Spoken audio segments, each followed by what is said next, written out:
Previously on Guardians of Fehal. After returning to the surface, they discussed what they should do to blend into the fighting pits so that they are not as recognizable.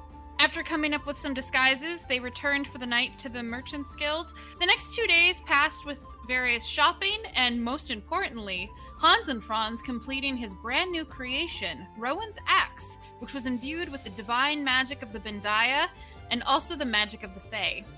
After their purchases, preparing their magic, and just spending time together around the guild, the party now arrives on their evening out camping with Rhiannon.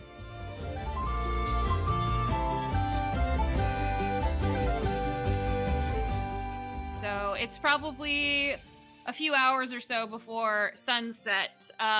Una, you're finishing up your scrolls and everything at this point. Is there anything you guys want to do before you're gonna go camping? Because Rhiannon basically said to Rowan, Una, and Nora that she would send Una a message with instructions of where to meet her. No, I've got all the camping stuff that I want. I was going to ask, are we in the morning, in the afternoon? I think I missed that part. I think you guys didn't really say you had much you were doing on the day of, so basically it could be morning if there is business you need to finish before, or it could be afternoon. I'm kind of like allowing for a potential time skip, unless there's things you have, Okay. Unless you have business. I always have business. I don't have anything as far as what Una wants to do. She's gonna be focusing on learning all of her freaking spells because it's gonna take her up until like the very last moment. And then she's gonna construct her gift for Rhiannon. Okay. Do me Lizzie, oh, sorry. If you're going to have Megan do something, go ahead. I was gonna say, because I did the math and you were pretty close to pushing it. I think as the evening goes on, you may have to make like a constitution save just because you've been really like tiring yourself out doing all these magic things, but you'll at least be able to finish like your gift and everything, but you'll probably be, I'll probably have you make some saves, like a save early totally in the evening. I am okay with doing that. Yep, because you wanted it all done, and you can do it. I want it all. You want it all, but Well, you're gonna be tired. Did you scribe? Well, I was wondering if it would be like in the morning, Hans and Franz would probably check with Juan about any like work orders that he's got going on, and if he's got nothing, Hans and Franz would probably. Oh wait, no, we're supposed to stay together.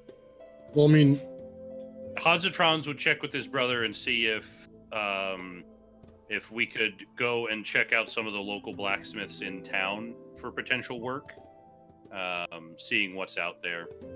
Juan has stuff he's working on that he would take your help with if you wanted to help him. But Yeah, because basically every hour I could do the artisan's blessing to craft an item for him, so I could speed up the production time. Yeah. No, he'll happily take your help if you're offering. Yeah. and I would gladly pay you for a cheeseburger on Tuesday. Wait, yeah. Pay you Tuesday for a cheeseburger today. There's no cheeseburgers. Well, you know, Hans and Franz wouldn't necessarily be doing it for free either. He would want some form of compensation to help speed along the project. But you know, you don't have to decide that necessarily. That's just something that I'd like Hans and Franz to do to kind of get a little bit of extra spending money.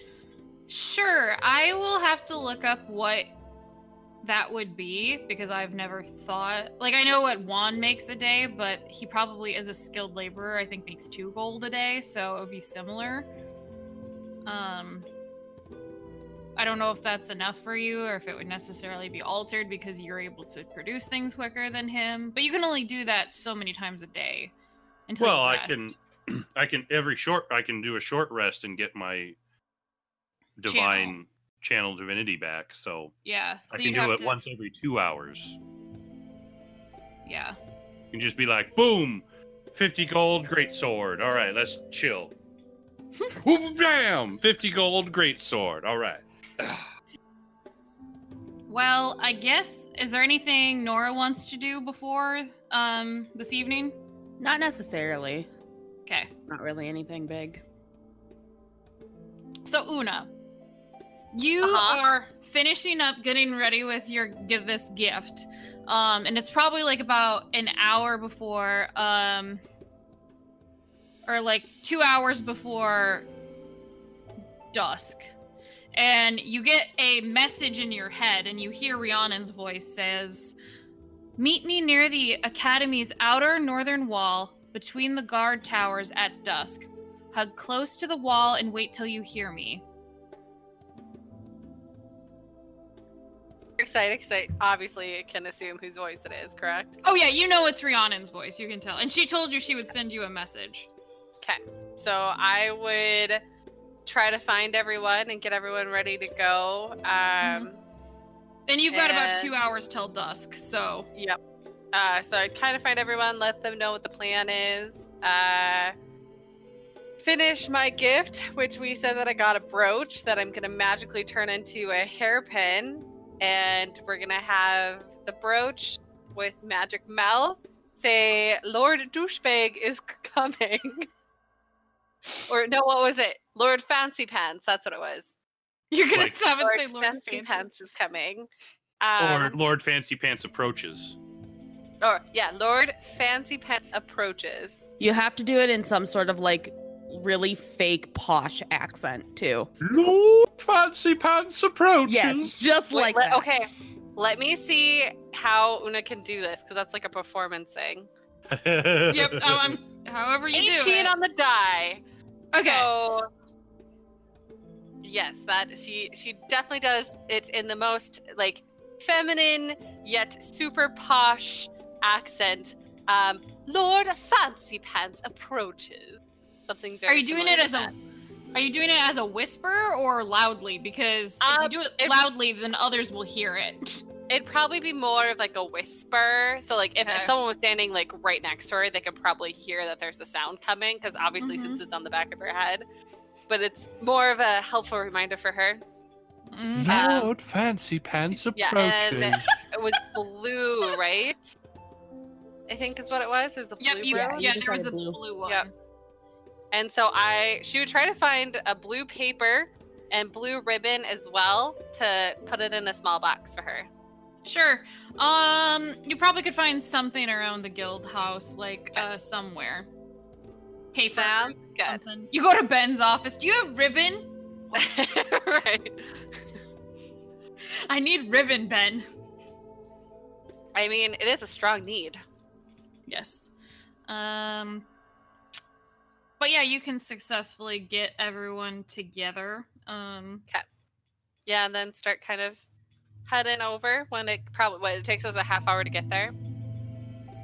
From the guild hall, it probably would take 45 minutes because it's at the very northern end of the city. So yeah, I would probably make sure that we left on time and got out the door appropriately. So we'd have like an hour and 15, hour and 10 before we had to leave. Una, are you gonna go by yourself to go meet Rhiannon and then bring her? Probably. To the guild? Okay. I mean, I am a shadow walker, so it makes the most sense that I just go by myself. Yeah. I mean, my stealth is not the greatest, but it's there, so... Why don't we cut over to you going to the academy to go meet your escapee for the night? I guess I would follow her instructions and kind of stealthily make my way through. I'm assuming it's dusk, right? So it's pretty dim light. Yeah, and then it'll actually probably be close to getting dark when you get there. So basically, you get to this part of because the academy is in between a little island in the smaller river that flows through the main part of Fehal, and you cross the bridge, you head to the northern side, and you can see that there are guards kind of walking around the top of the towers, and the walls here are probably like 60 feet high. Okay. And then there's more inner walls, but like this is where you think Rhiannon was giving you like instructions to meet you. Okay. I guess I would use my wonderful ability to hide in the shadows and kind of maneuver my way. So where exactly was I meeting her on the map? She said meet you like in between the two guard tower, like gate towers, like here. Here? Yep, right there. And then also to hug the wall. Yep. And wait till you hear her. So as the guards are coming, are they just like standing still up here? Are they like pacing back and forth? They do rounds, it seems like, where they have like probably 2-minute passes or so. And you can see there's some occasional openings and stuff. And then it looks like there's more of a guard change. And you hear from the top of the wall, or you hear in your head again, like a voice where it's more of a whisper. It's like, Una, are you out here? I can't see you. I would stealthily go to the wall during the pass that's unseen, and then try to maneuver my way to this little bush over here. I'm assuming this bush is actually here. Okay, yeah. And then try to just like hug my way over to hide near that little bush and reply in a whisper, yes, I'm here. I'm by the... Because it's north, east, south, and west, right? Yep, so you're on the east. So I tell her I'm on the east side by the bush. Okay. She'll say, I'm hopping down from the west tower. Hang on a second. You make a perception check. I'm curious to see this. Let's hope it's high. Okay, not terrible. That's a 20. Okay. You see that up along the western part of the tower, because you're looking for it, a small little figure in like a cloak kind of hop over the wall and then just like climb physically down the wall, where it looks like they just ran down the wall and then land on the ground and then starts looking around in the dark, and they don't see you. And then after a minute, there's like a, Una, where are you? Oh God! As you come up invisible. Oh my God, I didn't see you. I'm sorry for yelling. No, it's okay. We should probably get out of here, though. That your little scream may have warned them, and then kind of lead the way. Yeah, to go back to the alley. I'm assuming that we probably would have left him like over here behind this house. Probably. That's up to you guys. Would everybody have come to the university to do this, or would you have just kind of waited and by the guild? Nora would have hung back. At the guild? I think that we would have been close. I don't think that we would have been at the guild, though. I think they would have been close, so we could easily just go out to the woods. Yeah. Or are we going south? Well, the question is, do we have to pass by the guild in order to do this camping trip? Yeah, that would be the question. Well, I don't know where you guys were actually going to camp at. Can we have the world map? Can I be needy and demand? Yes. To the Dragon's Claw. You mean the city map? Because if they're here in the river, we could easily either go down past the guild to go over here with me and Rhiannon, because the woods are right next to the river, or we could just cut straight over. Well, no, because the academy is here where the blue mark is. You guys could go like out through like the western gate, and then cut down across the river here. Or do they want to, because like I originally assumed, and I could be wrong on this, because like you guys didn't really pick a location, that you probably would go to the same place that you went stargazing at, which is where Andrew has his little shrine to his goddess. And but I wasn't down south, right? Yep, that's down west. Actually no, it is probably up here, because I said that he didn't have to cross the river, so it's probably in the woods area up here. So up here. Yeah, and that's where I thought it was, so that's why I assumed that they probably would have stayed near this district, not where the academy was, and we would have just met them there and then cut across to go to the... Well, actually, that is kind of far away, where I described his narrative. I think I might have messed up narratively. He probably did actually have to cross the river to get to the forest. The forest could come all the way down to here. Like, let's say that, because I told him he didn't have to cross the river before, that it's on, you guys could go out to the west gate, but the trees just come down further on the northern bank. So okay.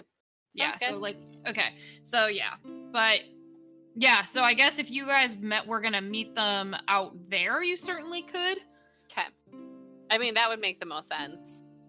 So then I would imagine we would go with Una part of the way and then split off and just go out the western gate ourselves. Yeah, And probably. probably wait out in the forest Okay. at a certain location. Okay. She would probably give her the gift, actually. Okay. So like as you're walking, she's like, hang on a minute. Yeah, probably. I mean, she probably has it in her. I guess she probably would have put it in the bag of holding. They'd be like, hey, Rhiannon, I actually, I made you something. And I'll hand her the blue package with blue ribbon. And I probably would have drawn, like, on the side of the paper, like, I probably would have tried to, like, draw waves on the side of it so it kind of looks like watery. Oh, you didn't have to get me anything. You guys are already so nice taking me out of the school for the night. No, I know that Lord Rice was kind of being a pain, so I thought this might help. Is it somehow man repellent? Well, open it and then I'll tell you what it does. Okay. She can see her smile a little bit and open up the package. Have I seen what Lord Rice looks like? It depends I'm pretty on sure if we have. you all did because he was riding by when you guys were in Windvale, like at the tournament. Would Una be able to possibly get a general visage of what she remembers of him? He has dark black hair, and you couldn't really see his eye color from that distance, but he looked like he was pretty well muscled and like honestly actually very handsome person, probably in his late 20s. Maybe the features might not be exact, but as close as possible. Something that would allow Magic Mouth to trigger. Well, you're not him, so I don't think Magic Mouth would trigger off of you. She takes the gift from you, Una, and unwraps it and then sees the little hairpin brooch. And it's a little bluebird hairpin brooch is what you got. Yep. Am I able? So if I look like him, because they set the trigger to see, like, to have it go off when it sees him. Can I look like him enough to where it would trigger it? Would be the yes, question. and you also saw him in person, so Okay. yeah. So then, yes, I would. Once she opens it, I would use disguise self to turn my into Lord Rice, so that way it triggers Magic Mouth and says, Lord Fancy Pants is approaching in a so posh yet whisper voice. Let me see if she would know what this is. She kind of is a little bit like, huh? And then just sees you dressed up as him and is like, whoa! And then is like, wait, I'm a little confused. What is this exactly? It looks like a hairpin. Well, it is. And I'm still in this form because I don't care. So when Lord Rice approaches you, it's a hairpin, so it will let you know when he is near you, if he's coming up from behind you. And it is in a whisper, so hopefully that not too many people will hear. And it doesn't specifically say his name, because I thought that would just be weird. So Lord Fancy Pants is Lord Rice. And hopefully this way you can maybe avoid him, or at least be prepared when he does approach you. She nods, but you can kind of see her like looking at the hairpin and like she has like multiple emotions going across her face, like kind of just really surprised and like a little bit like her, you can see her body language is kind of like a little bit choked up, but she's trying to like mask it on her face. And she's like, thank you, Una, that's a very thoughtful gift. I really appreciate it. It's the least I could do, since you are the one who basically gave me the capability to even learn this spell. Oh, did you get this because of the magic book? Yeah. Thanks to you, I've been able to learn and do a lot more than I could ever do with magic. And I just wanted to thank you a little bit more than I did in the past, because of this, I've been able to help not only myself, but the others around me. And I just wanted to thank you a little bit more for allowing me this gift. I think she kind of would like lean forward and like at first like she's like she's debating like what to do, and then she's like, "Can you look like yourself again?" Oh yes, sorry. I would okay. drop the disguise self then at that point. And then she's like, "Okay, now I can hug you." And then she gives you a hug and is like, "You are such a kind person, Una. I don't please don't ever change or lose that." I would hug her back and then start leading her towards the group. Probably chit-chatting and small talk on the way there. Talk about magic and stuff. She tries to like put it in her hair and stuff, and she's like getting very like excited and like bubbly. Like normally when you've seen her, like she's friendly, but there's a little bit of like reservedness that has been there. And now you can kind of see like normally the way she carries herself, even though she's like about probably early 20s, she carries herself more like she's in her 30s, but with just as you're walking, you can kind of see a lot of the stress like walking off her. Like her body language is getting a little less rigid and stiff and more like relaxed, and she's just getting more talkative, and her face is lighting up and getting very, very excited and asking about like, where we're camping. I've never actually gone camping before. Like, I don't know. I hope I brought enough stuff for it. Do people like snacks? I brought snacks. Or should I not have brought snacks? Like, I don't know. Yeah, Una would definitely like talk with her, be like, yeah, we all love snacks. Who doesn't like food? Any food is, I'm sure Hans and Franz will eat. They seem to eat a lot of food. Nora doesn't eat meat though. Rowan doesn't eat at all, but that's okay. There should be enough of us to eat whatever snacks you got. I kind of got us a little tent, you could call it, that's magical that we're all going to be sleeping in. So hopefully it should be temperature controlled, so we don't have to really worry about anything outside. We should be able to watch the stars. Hopefully it doesn't rain tonight. I did bring blankets just in case. I'd never been camping before, but Sophia told me that I should make sure that we don't get cold. Yep. And she said that sleeping on the ground is very cold. Yeah, blankets definitely wouldn't be a bad idea. I know I can control the temperature inside and we can see outside of it. And we definitely won't get rained on, which is nice. But I'm not sure about the ground being cold. I guess I haven't tried this before. This is going to be fun. I've never actually I've never had this spell before. I've seen other magic created where you can have a place to rest for the night, but the one I've seen is very different than this. It's not a tent, and I don't mean this as a slight. It's basically I've seen Lady Elaine cast something before where it's like opening a door to a house. Hey, I haven't heard about that one before. I'll have to look into it.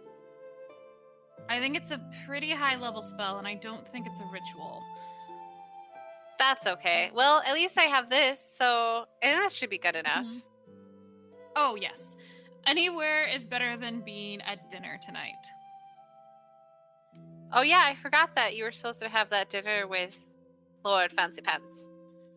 Well, it wasn't specifically just with him. It was all of the noble lords who had come back from the Windvale tournament, but then also who are arriving for the Rakier Festival. So dinner tonight. Tomorrow, I believe they're having dinner at another lord's house, so I haven't figured out how to get out of that yet. But 2 nights from now, I don't have to worry about it. The gentlemen are going to some sort of entertainment or in town, so... You said in 2 nights from now? Yes. Oh, that's interesting. Do you know what the entertainment is? I'm not really sure. I know that normally, she thinks for a minute. Una knows 100% what this is, but she's trying to figure out if Rhiannon does. Yep, I believe... I'm not sure. I've never been before, but there is a knight who won honors in battle many years ago, and with his newfound nobility, he wasn't really good at anything other than fighting, so he formed some sort of form of entertainment with, like, sports. So I believe that they do some sort of, like, skilled fighting match every so often, where he basically runs this ring where it's entertainment for gentlemen. I don't know. I've never been there before. To know if Lord Rice might be participating in said fight? Oh, no.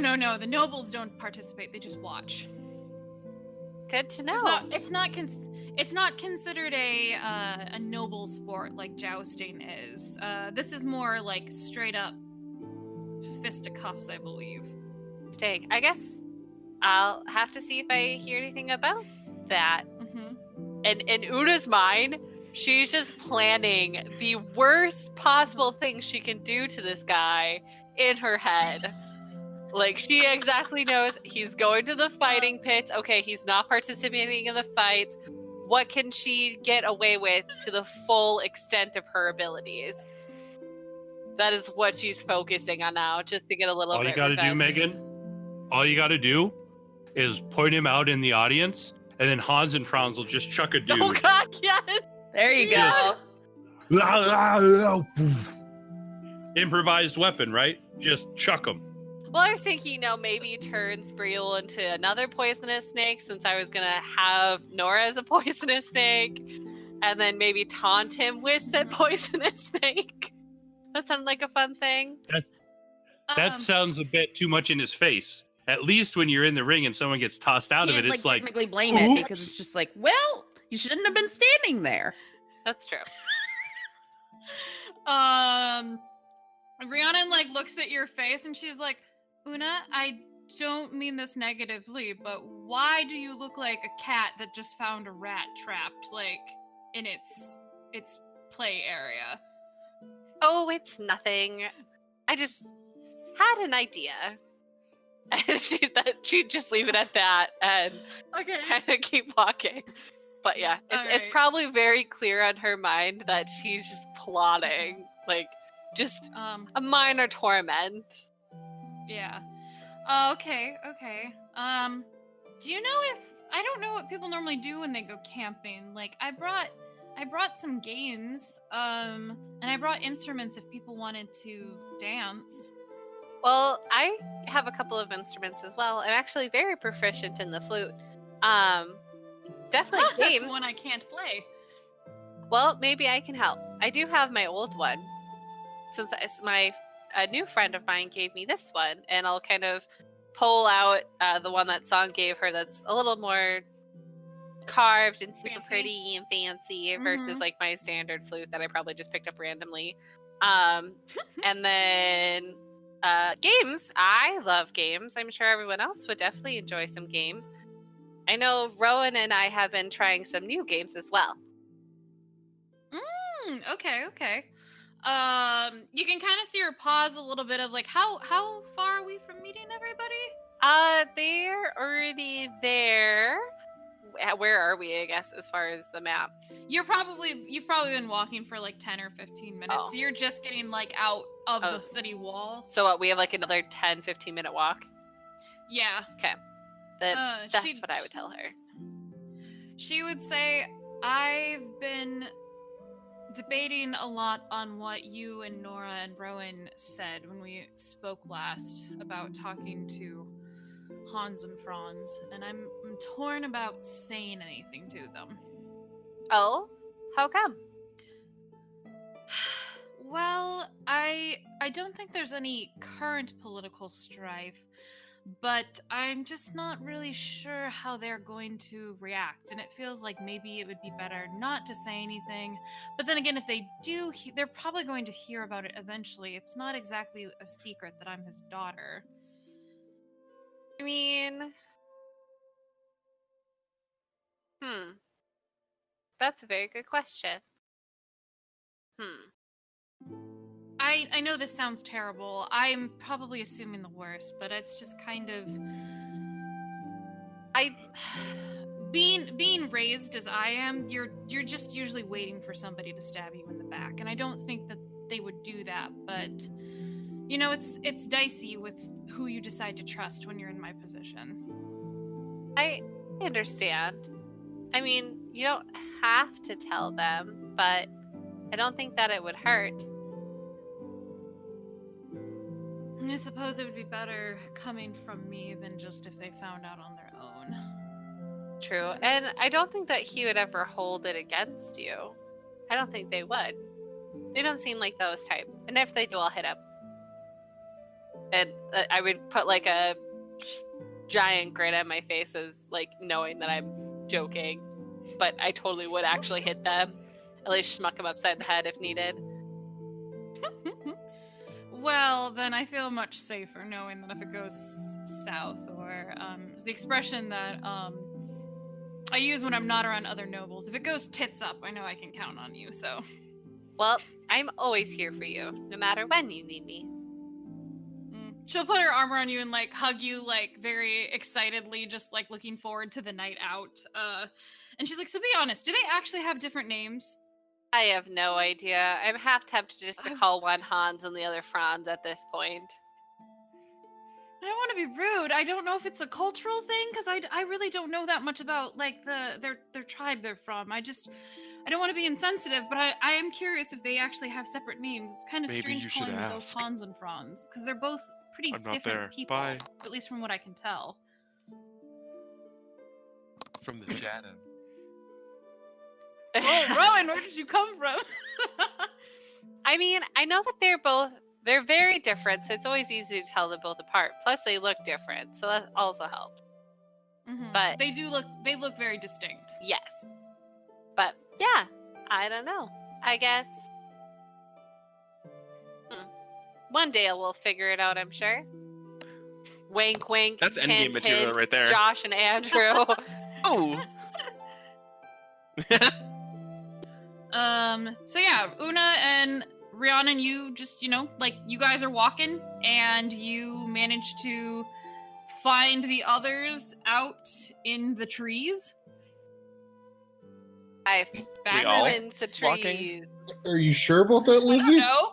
As you guys are walking in the dark, Rhiannon does actually use her cantrip dancing lights and make, like, very soft little light blue orbs that kind of hover around. So she's like, this way I can see. Oh, I forget that others can't see like I can. I actually couldn't see you at all in the dark. And I mean, I normally have okay eyesight, I guess, but you're just very sneaky.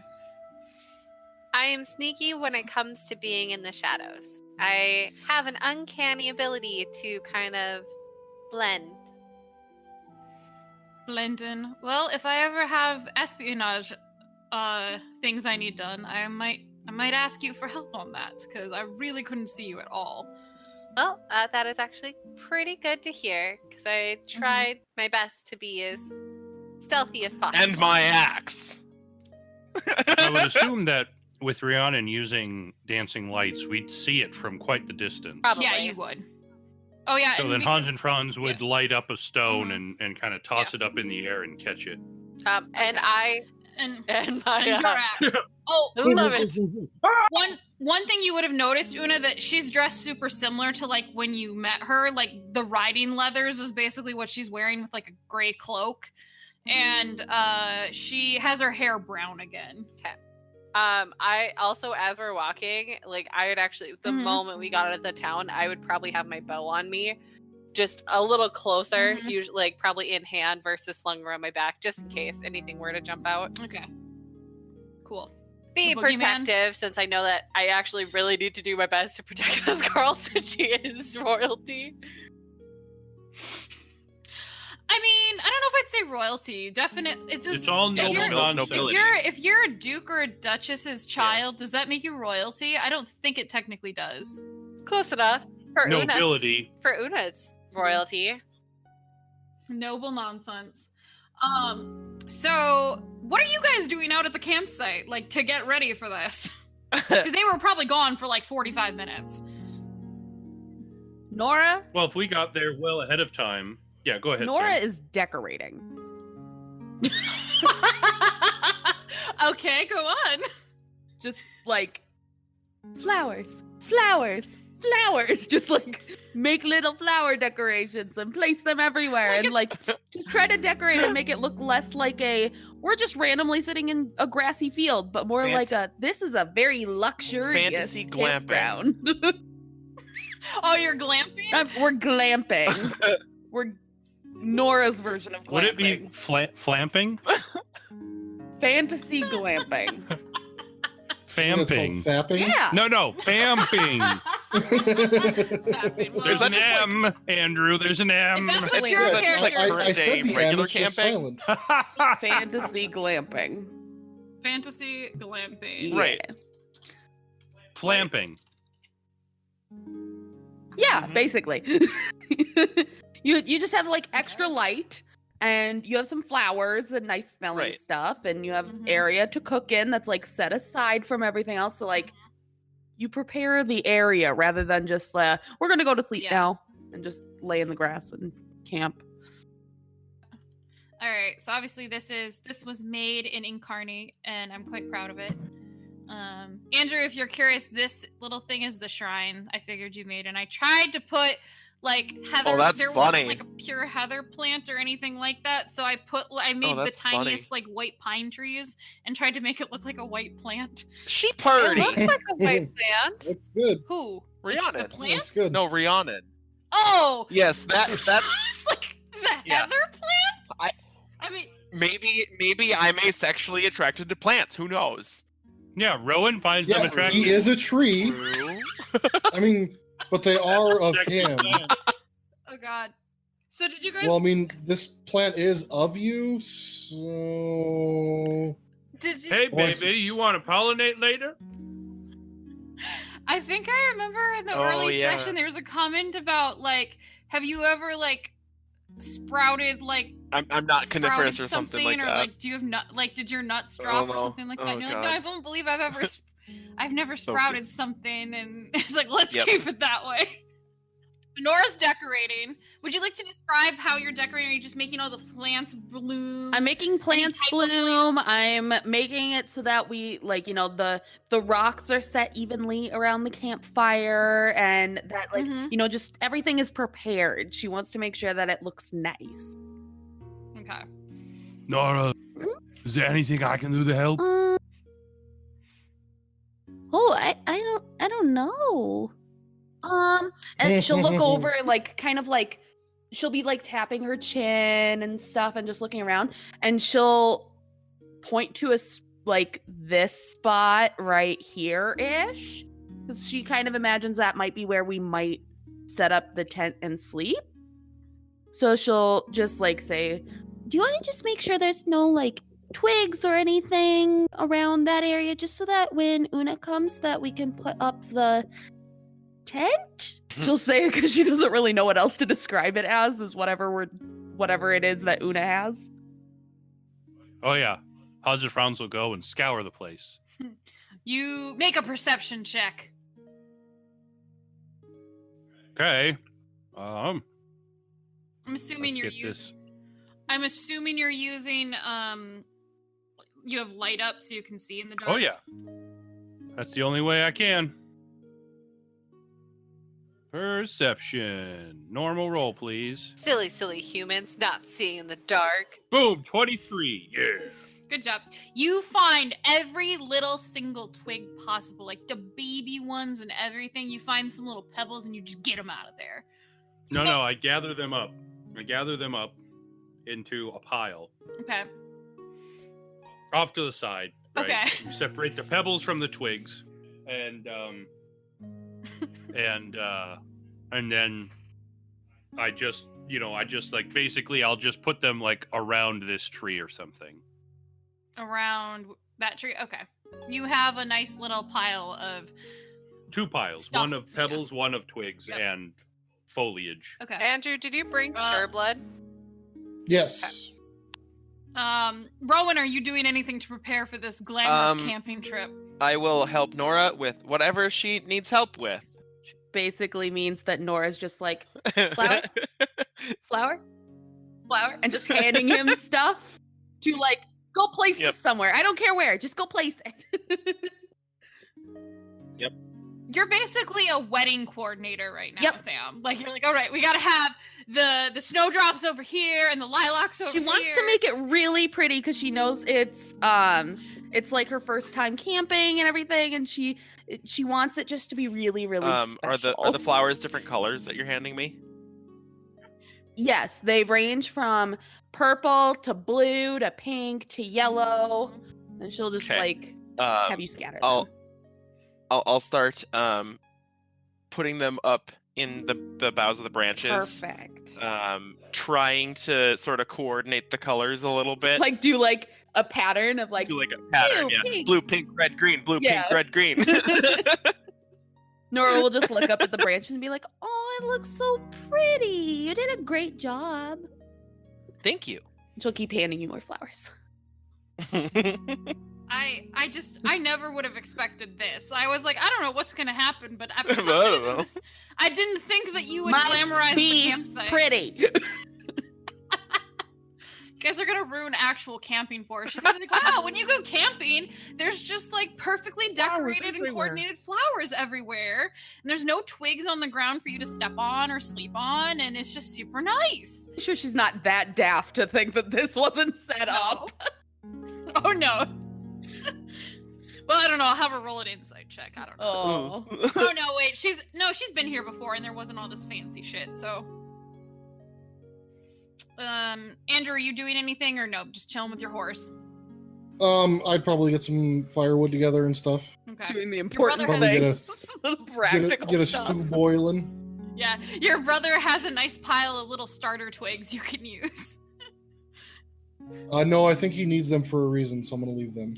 I find it funny that like everyone is like, we're gonna make this place beautiful, and Hans and Franz is like, all right, I gotta cook dinner. Yeah, he's the I practical gotta make one. sure that we can be warm.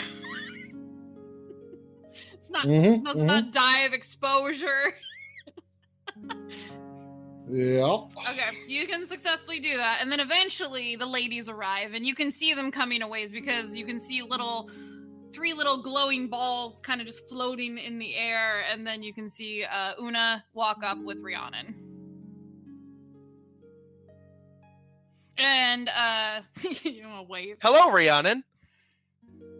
She can see her look around. It's like, oh my gosh, it's so beautiful. Did you do all this? Nora just grins. Nora, it's so beautiful. Wanted to make it special. She gives you a hug. It's like, thank you so much. Nora will give her like a squeeze. She's like, well, I don't know if I brought the right stuff, but I did bring some stuff for games. I brought snacks. I brought some wine and mead. And I brought instruments. And I brought some extra blankets because Sophia said it gets cold when you go camping. And I don't honestly know what I need. I'm just kind of overwhelmed by all of this. Oh, don't worry. You don't need much when you go camping. This is all extra. But doesn't make it not fun, you know. Does that mean we're glamping? I believe it's pronounced fapping. We had a whole debate on if this is called fantasy camping. Wait, my internet broke up. I didn't hear any of that. I'm so sorry. Fapping. He made the fapping joke. Oh, Yes. I believe it's called fapping. this is called fapping. Okay. I don't know why I found that so funny. I'm sorry. Because it's fucking hilarious. I feel like I probably would have laughed if I would have heard the delivery of it. Don't worry, you'll hear it on the recording. Well, hopefully. Yeah, so Rhiannon just kind of like looking around and like just not sure what to do with herself even. And you can see her she has like a little bag with her, but otherwise she's just kind of wearing basically what she was wearing the night on the road that you guys ran into her, like her riding leathers, her just a little purse, and that's about it. And a cloak. She's just How's it going? good. I'm overwhelmed by everything. Processing, but good. Very good. How have you been? Last time I saw you, there was some chaos. There was a magical awakening going on.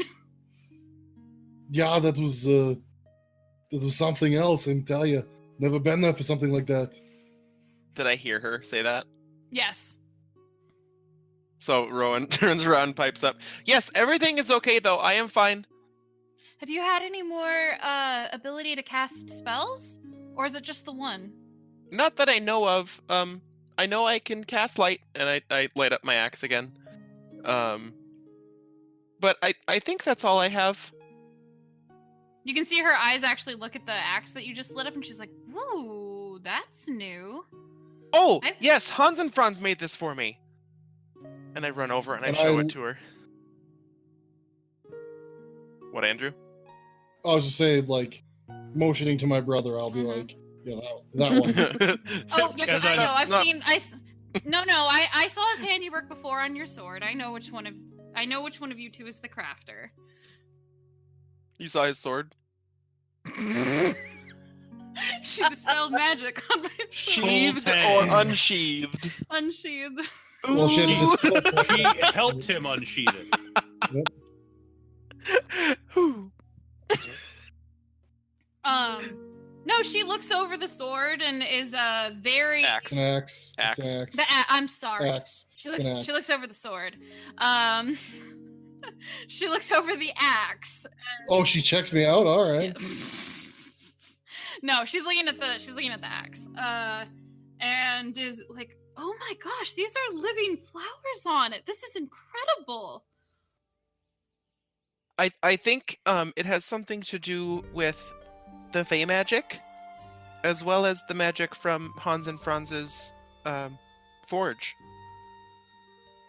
This is incredible. I've seen magic weapons crafted like this before, for some of the higher nobles when they have very special weapons made from the temples of Tactius. And this is very like similar with this type of magic. This is incredible, Hans and Franz. Thank you. It's so far it's my second magical work. Well, you're very talented, and I hope that you can keep creating magical items like this. This is awesome. I can only do bags of holding myself and a couple other minor things. Well, I mean, I'm not much of a craftsman when it comes to anything but weapons and armor, so you know, I would very much like to have more storage space. Don't we have a bag of holding? You do, gonna because have she it. she gave you one. Okay. Currently Because holding. if I had a special bag to hold all of my forge stuff, I could really go anywhere. It's not impossible. They do take a bit of time, but I could try to show you how to make one, at least, if you really wanted to learn. I don't know if you could. I mean, but I don't know if I necessarily have the skill in leatherworking or fabric or anything like that, but I don't know if your services are available. Could I perhaps hire you or commission you to make one for me? I could probably make you one.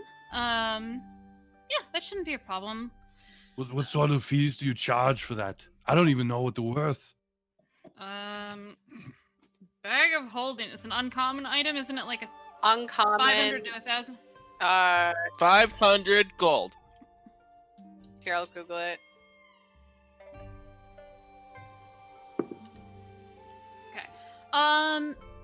For her to make it, it would probably be about 300 gold. So she'd say, I could make you one for 300 gold. Oh, sure. Yeah, I mean, just let me know, and I can bring you the money. Do you prefer gold or platinum, or what's your currency? Platinum or gold is fine. Or if you want, you could trade me favors. What kind of favors? I don't really have anything I need at the moment, but I don't know. Maybe I would need a special weapon made in the future. Or something. I don't know.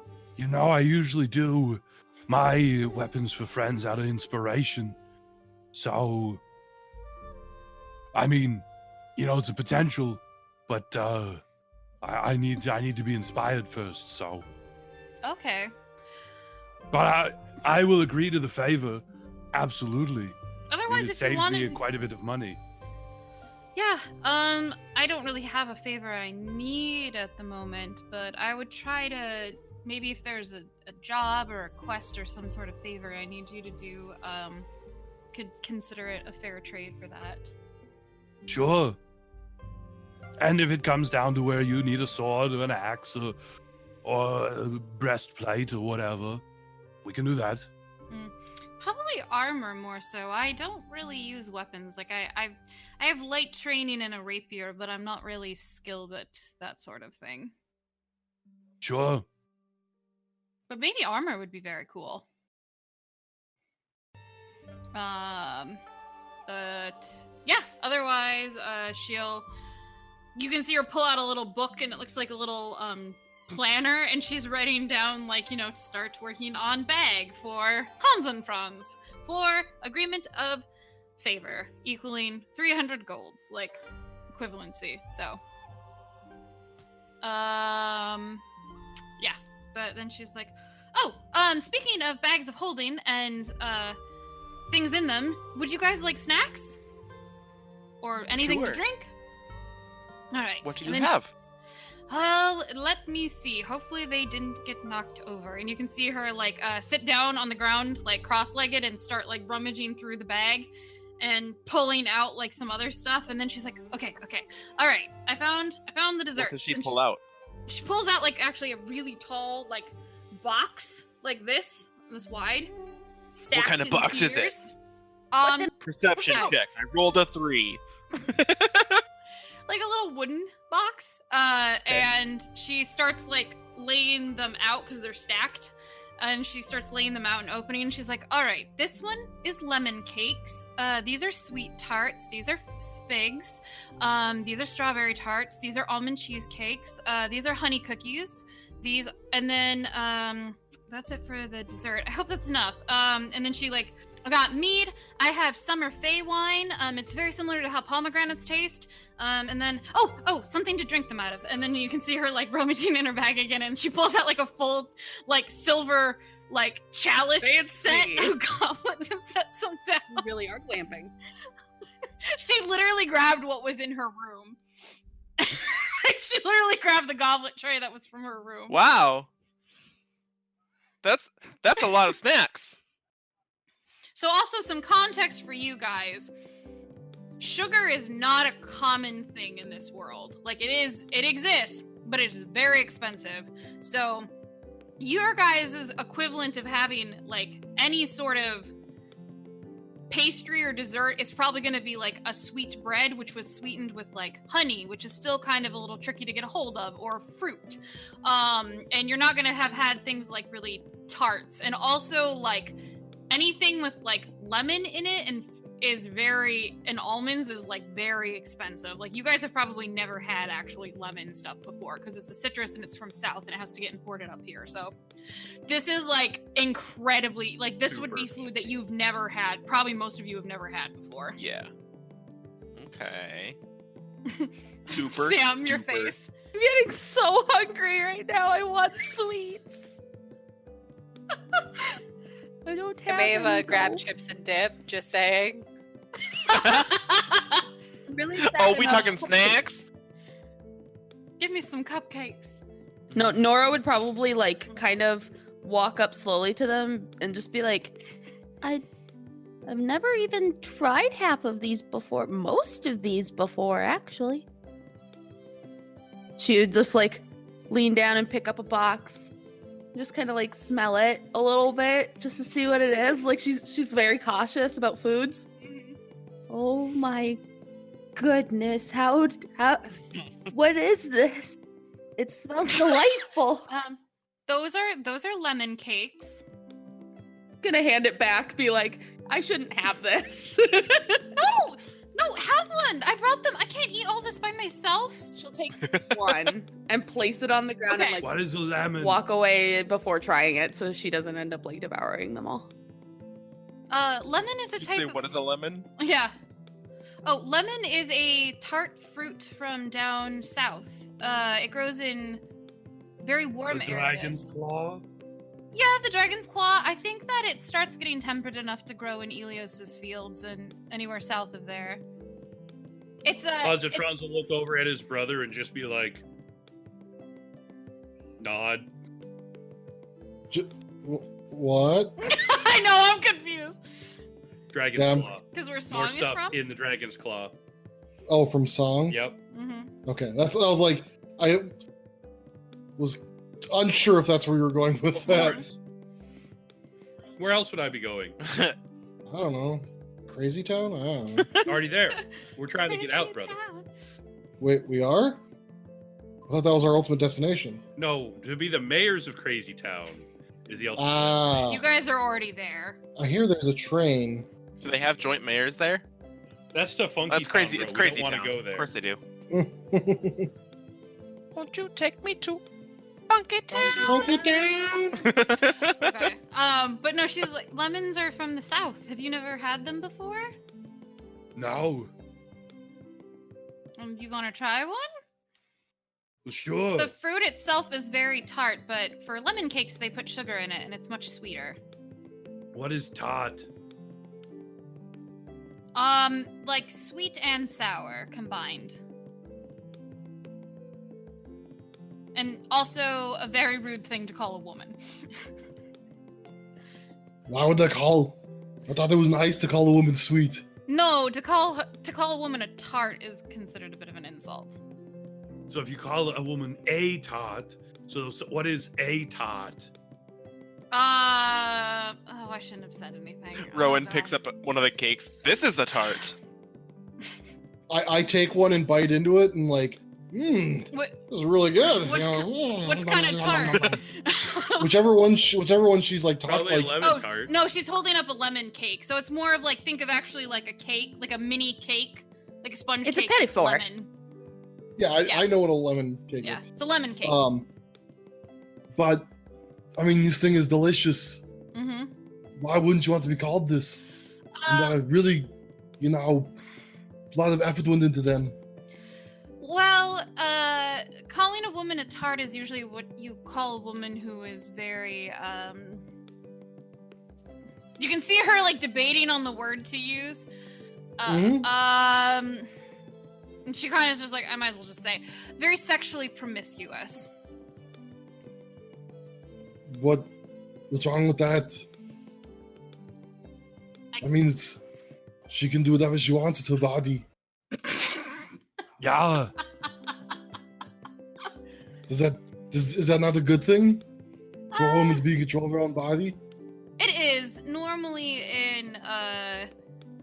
for the Meyer culture, that's considered a bit rude. They're loosening up a bit though with the Fae coming in.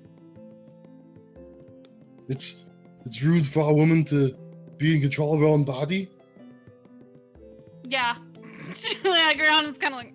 Wait, Yeah. hold on. Rhiannon, is this more that noble nonsense? It's complicated. I would say it's more of the world's nonsense. Sounds like noble nonsense. It's more of the Who world. decided? Who? Oh God. Well, Which You god? it's complicated. I don't know that one. Why do you gotta go and make things so complicated? The way you explained it. It's complicated. One of the virtues of the Empire is honor and control amongst oneself, and in the society, it is more important for women to be more sweet and motherly and docile and listen to their husbands. That's more of how the Meyer Empire runs things. What? That doesn't make any sense. How are you supposed to know she's going to be able to help you protect your family if she's docile? Usually women don't traditionally fight historically for the Meyer Empire, but like I What said, about it's the complicated. women at the tournament? But Lady Seamist is an elf. The Fae don't have the same culture. Brother, I'm starting to like the elves a little more. Yeah, brother. This seems very weird. I mean, our mother is the leader of our tribe. It'd be weird if she was, you know, docile and stuff. She wouldn't make any sense. Not I at mean, all. I'm sorry if I'm offending you, Rhiannon. This is your culture. It's just very different from what my brother and I used to. No, I understand, and don't worry, you're not offending me. I don't understand it either. I just am trying to explain it, but So, I mean, is this something you tried to uphold? And she thinks for a bit, and she says, depending, not at my core self, but when I'm around certain people, it tends to be easier to wear certain masks and not challenge things too much. But I personally don't really believe it. When you go to the fighting pits? No. I guess I had to get the mask to go there, so that nobody recognizes me, I guess. I don't know what you mean by the fighting pits, but That's in a couple of days. Tomorrow? 2 days. 2 days. Oh. You know how it's where people go when they fight each other, I guess. I don't know, I've never been either. No, I've never been either. But no, I'm not going to fighting pits. It's more of a mask you wear around noble nonsense. I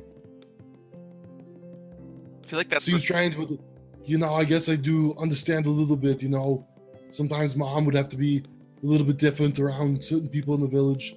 Let them know that I'm in charge. Give me an insight check, Andrew. Oh, goodness gracious. Inside. That's right, I'm proficient in that. I feel like Noble Nonsense is the subtitle of the podcast. Oh. Yeah. That's 15. Yeah. Okay. You're talking, and you notice that, as you're talking about your tribe, and especially, your mother being the chief, Rhiannon at first kind of looks a little bit like, something's crossing her mind, I don't want to talk about this yet, but then all of a sudden, when you're talking about your mother being the chief and, ruling, you can see, an eyebrow raise. She's a little bit confused about what you had said. And then she kind of is, staring off a little bit, she's kind of processing something in her head and thinking about it. But then she kind of goes back to just, listening to you and is but yes, sometimes it's exactly like that. You have to wear certain masks or outfits, I guess you could say, metaphorically, around people. Is everything okay? Mm-hmm. You look like you were going to say something. No, just listening to what you were saying. Do you want to try any of the other desserts? I have a lot more than just lemon cakes. Does it seem like she's deflecting? Give me an insight check. Maybe we will save those for dessert. I'm making a big stew. Ooh, that'd be nice. Do you want help with it, or should I do anything? You can see she's trying to be helpful, but then almost as soon as she says it, she's like, I don't know how to cook, but she's like, can I help with anything? Yeah, I'll let my brother handle his business here really quick, and then I'll finish. I got a 14, honey. What were you trying to roll specifically? If she was deflecting, if she was trying to swoop around that question. It's hard to tell. Rhiannon is she's always very friendly and polite, but sometimes that transition is very hard to tell. Is she being just polite or is she deflecting? You can't really tell. Okay. What was this about cooking then? Yeah, she asked if she could help with anything, and then immediately looked why did I offer to do this? But yes. I've got some more ingredients I need to, put together and whatnot. If you want to stir this, I'd really appreciate it. Stir it? I can stir it. I can definitely stir it. Yeah, just and with the big wooden spoon, just kind of slowly stirring it. You just don't want to stir too fast, otherwise it makes a mess. But you don't want to go too slow, otherwise it'll stick and burn. Okay. So just kind of a nice even pace. So it's got a little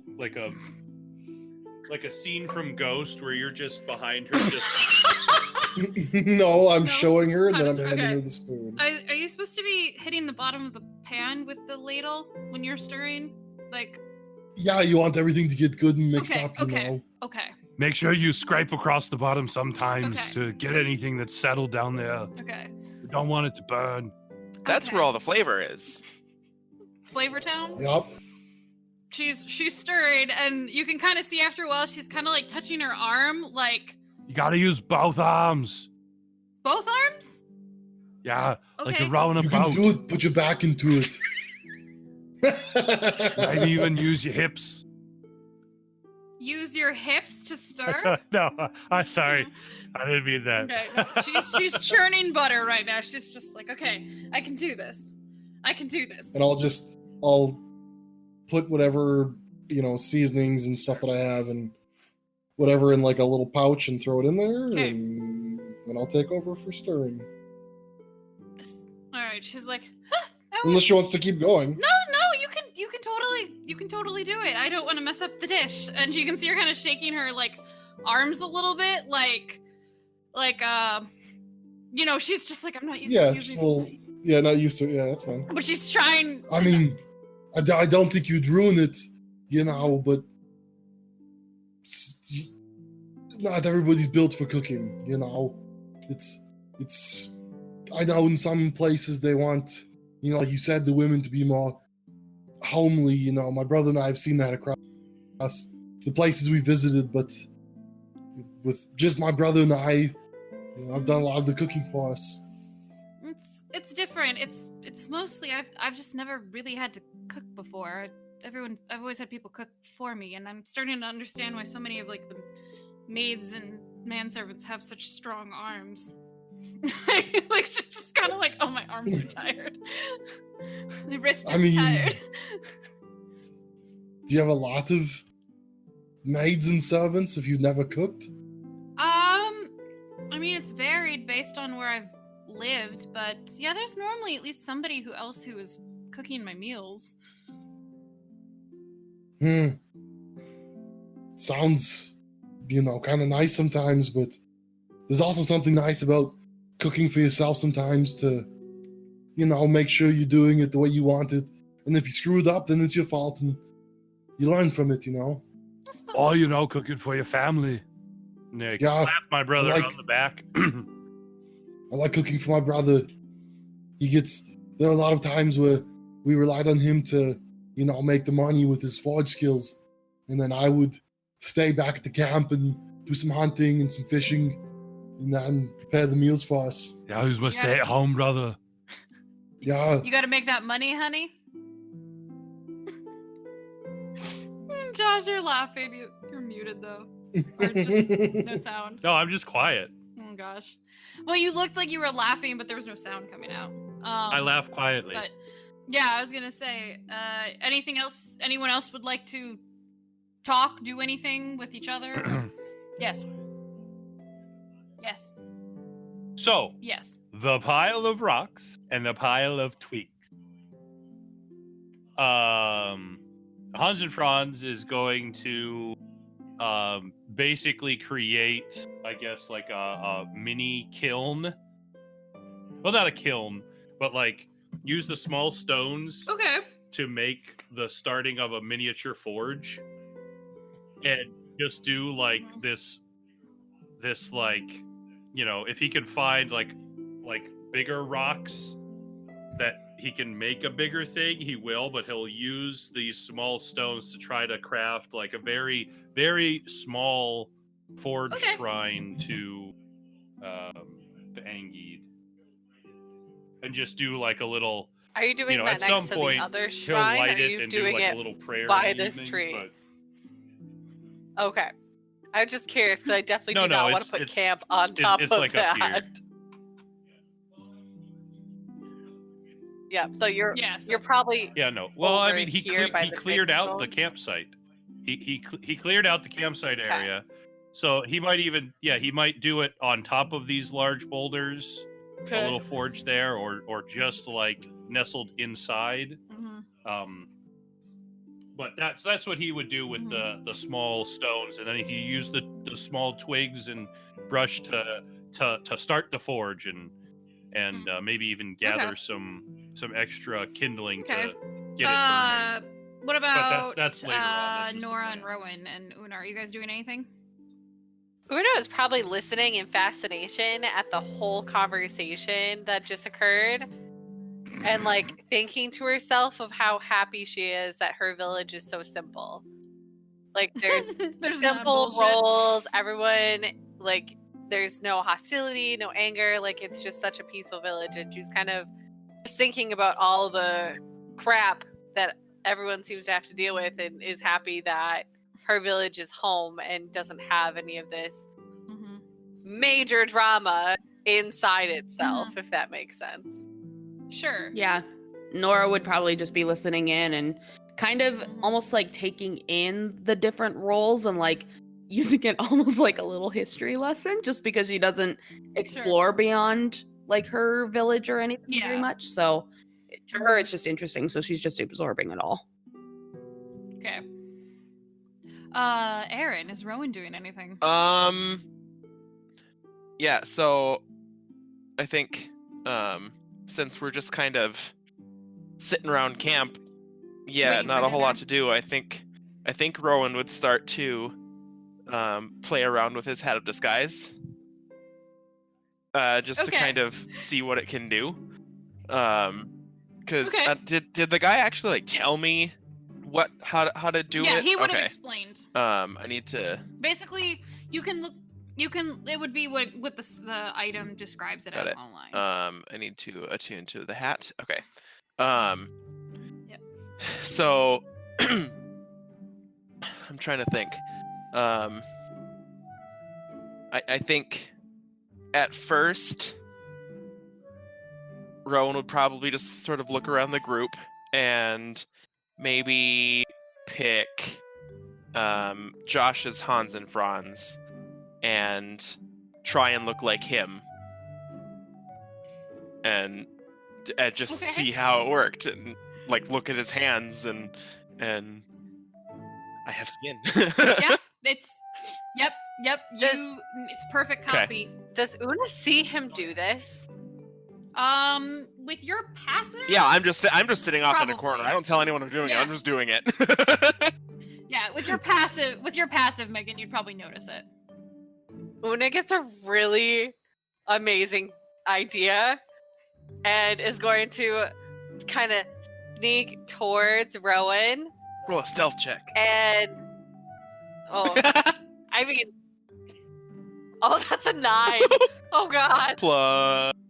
Unsuccessfully sneaks over to Rowan. Was it a 9 total? That was a 9 total. Okay, yeah, he sees you. His passive's yeah, no, it was 9 total. I rolled a 4 on the die. Oops. It was bad.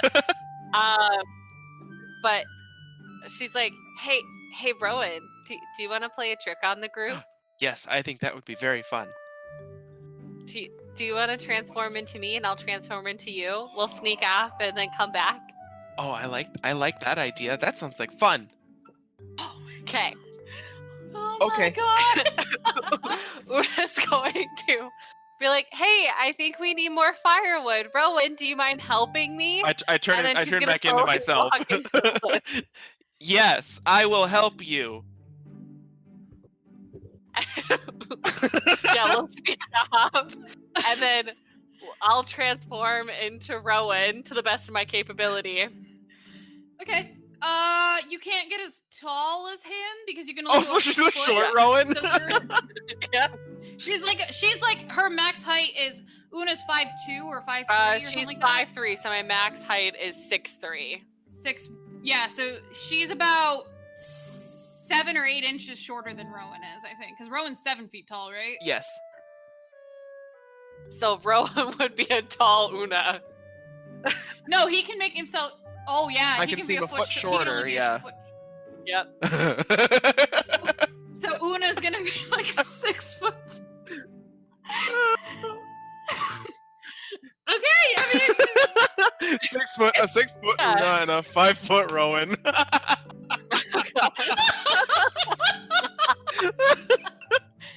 Oh my god. We'll see who pays attention. Yeah.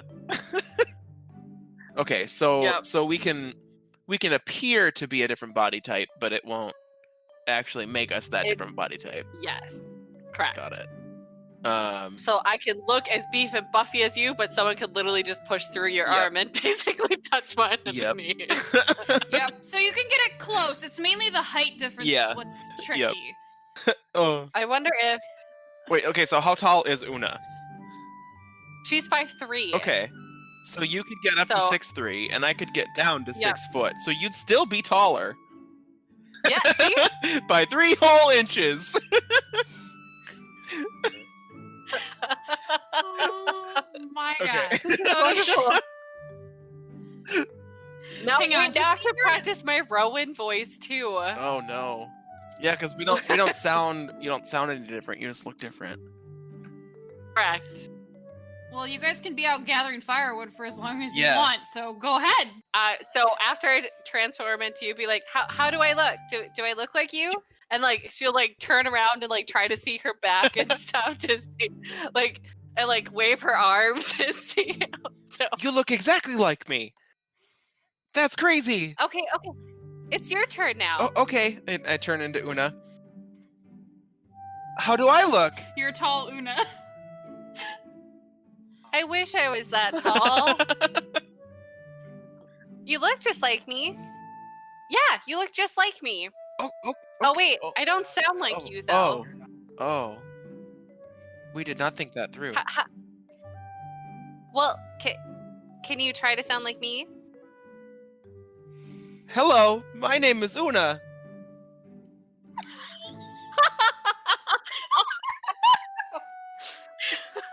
How did I do?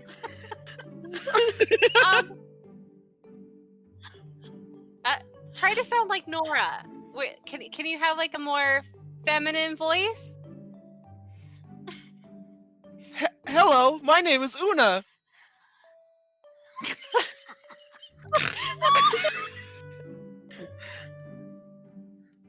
Is that better? Better. That was a lot better. Maybe we shouldn't talk. Oh, okay. Wait, you try to sound like me.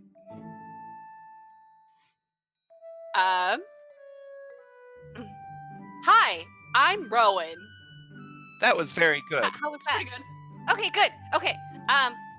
Now, what are some of your mannerisms? And like, she'll try to like, cause she's impersonated guys before, so she puts on like that masculine kind of swaggy walk and kind of walks in a circle with Rowan.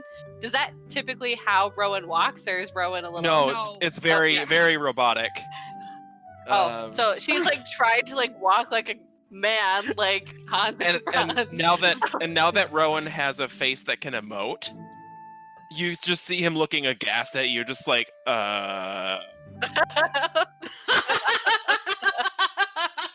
Oh, I do not- Am I doing I that do wrong? not think that's how I walk. Well, how do you walk? Show me how to walk, and then I'll follow you. Oh, okay. And so I just, as Una, just very rigid. It's like, I always say think Groot mixed with Baymax. So like, Baymax is a little bit more of a fluid, stiff motion, whereas Groot's very fluid motion. So he's just like, there's some fluidity to the way he walks, but otherwise it's very like a mechanical type gait. Yeah. Okay. This probably took us like 15 minutes just to figure this stuff out. Minimum. So yeah, minimum. Oh yeah, at least. How long does yours last? Well, probably a half hour. How long does yours last? So I have hour? mine for an hour. Okay. So we probably would have spent about a half hour just trying to like get each other's mannerisms, trying to speak like each other, trying to get like our walks and stuff down before we go back to the group. Oh God. Okay, so I won't say anything because apparently I cannot sound like anyone other than myself. And I will try not to walk as much as possible. yeah, just try not to walk like a person per se. Okay. Yeah. About 3 feet off the ground. Just hover. Okay.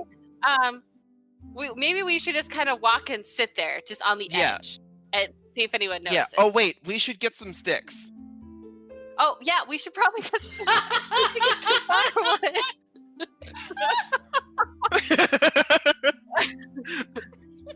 Right. So No, We have probably one spend job. like What 5 wa- minutes just trying to gather up firewood, so it's been like 35 minutes now.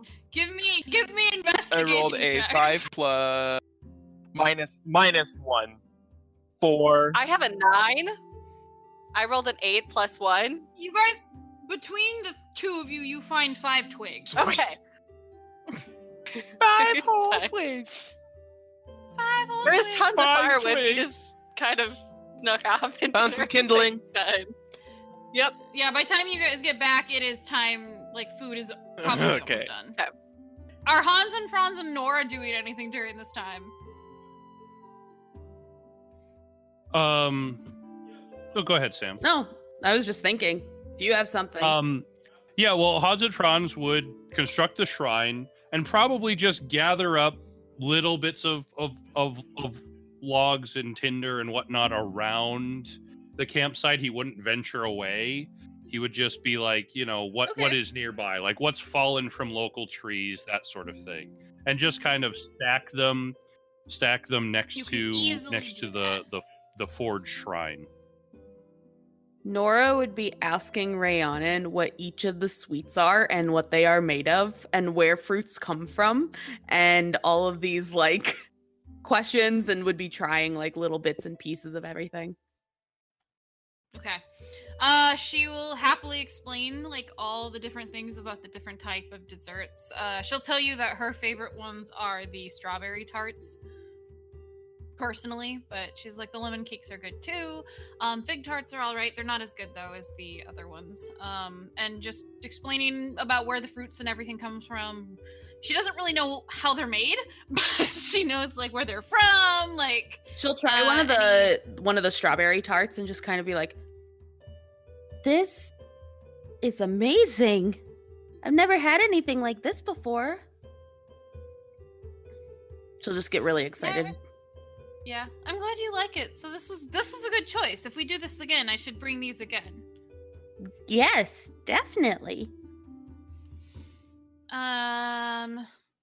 Yeah, Baylor shall happily explain the different tarts and stuff to you. And then kind of like lean in and whisper a little bit to you, like, do you still think it's safe to tell them? So, I think Okay. it's good to talk about it while we're all here. Well, Una promised me that she would punch them if they were jerks. So Well, we've got your back. We're here for you. I'm a little worried about spoiling the night, but it also feels a little bit more stressful not to say anything. So I probably will say something over dinner. I think the big thing to know is if you are stressed or anxious about it, keeping it in is just going to end up making the night worse for you. And since this is your first camping outing, you might as well get it off your chest so you can enjoy the rest of the night. He's like, well, yeah, I suppose you're right, but I feel a little bit better knowing that you and Una have my back, and I'm sure Rowan would too if he was here. They've been gone a while. Yeah, they were just going off to look for, like, twigs, right? Branches? What's Yeah, taking them so long? I don't know. Is this normally how long it takes to get branches? No. Hans and Franz is able to find firewood pretty quickly. I wonder if the food's almost done. Maybe we should break out the wine and get actually some sort of table set up. Sure. I mean, by the time that they return, we'll be all set up so we can just go ahead and eat then. Okay. Well, I roughly know how to set a table. I mean, I don't know how to cook, but I know where things are supposed to go. And it's even easier. We don't even need all the silverware We and don't fancy really forks. have a table out here. We more of just kind of sit with, makeshift plates, if we even have that, and just sit around the campfire together. She'll open her bag and pull out kind of like a sheet, basically, and just kind of lay it out like a picnic blanket, basically. She's picnicking now. Yep. Picnicking. Yep. Picnicking, glamping, famping. Yep. Totally famping. Yeah, so Una and Rowan come back from gathering sticks. Hans and Franz, Andrew, your character is finishing dinner, and mostly Rhiannon was kind of sitting and like making small talk, and then she went over to help Nora pick out pastries. And you probably noticed her kind of like whispering a bit to Nora a little bit and looking uneasy. And then comes back kind of over like with Nora and setting like a table up. And basically, I guess once food's ready, then you guys can all sit down for dinner. Or supper, whatever it is in this world. Rowan and Nora, it's your world. Rowan, probably dinner. Rowan and Una were gone for like 30 minutes. But they're back now. Nora just looks up at who she thinks is Rowan. What took you guys so long? And she's like looking up at you, so she probably can't tell the height difference yet. Yeah. That's you, Una. Yep. I'm trying to figure out. Awkward pause. We were trying to find some trees, but we're unsuccessful. There's trees everywhere, though. Yeah, it took me like 15 minutes to find that stock over there. This is I mean, all we found, and she'll To be fair, I did a pretty good job of cleaning out the area already. You did do a good job. Thank you. Yep. She just presents the twigs in front of her. Rowan That's as what Una we is just found. shaking his head. Rowan, why are you as tall as I am now? I think I may have grown into the ground. Why do you sound different? Andrew, Nora will make an stand up. investigation check. Something's wrong. Ooh, 19 on the die. So 18. I don't know what your spell DC is, Una, but I'm assuming it's not an 18. Oh, I highly doubt it's an 18. I think it's a 14 or 15. It's a 13. Yeah, so when you're talking to Rowan, you're like, I know he's a different height, and the voice does not sound like him at all. It sounds much higher. Like, it sounds like a feminine voice trying to sound more like Rowan. And Rowan has more of an ambiguous voice, but it still sounds like a feminine voice trying Well, to it sound doesn't like sound like Rowan. Yeah, it doesn't sound like Rowan. And So Rowan you're isn't pretty. somebody who does voices. Yeah, it's very suspicious, is what I'm saying. You would think that there's some kind of weird trickery is going on. You're probably like, what kind of fuckery is this? Now, well, then Una looks really tall too, doesn't he? Yeah. Yeah, Una's Una is Una's your height now. She's a little bit shorter than you. How tall is Una usually? 5'3". 3. And right now she's 6 feet tall. Nora will go up to the new Una, look up, just be like, You're usually like here. I draw my sword. Everybody back! I don't think this is Naran. Or I don't think this is Una and Rowan. Rowan Nora as will Una just get her gets back. super freaked out and no, everything is okay. It is us. We were playing a trick. I did not mean to make you scared. I am sorry. And he'll turn back into Rowan. It's me. I promise. It's okay. Oh man, that was pretty good. You got me. Really? Yeah, Yeah, but brother, I- you almost got them. Well, I wasn't just going to attack unprovoked. I was just trying to protect my friends. And then I may have attacked because they might have done something with my friends. So yeah, it's probably a good thing you went back. That's good to hear. That was a fun joke. That was pretty good. And then he's actually like laughing. It's pretty funny. God damn it, Josh. That's not how I Una, laugh. did you have fun? Did you like that?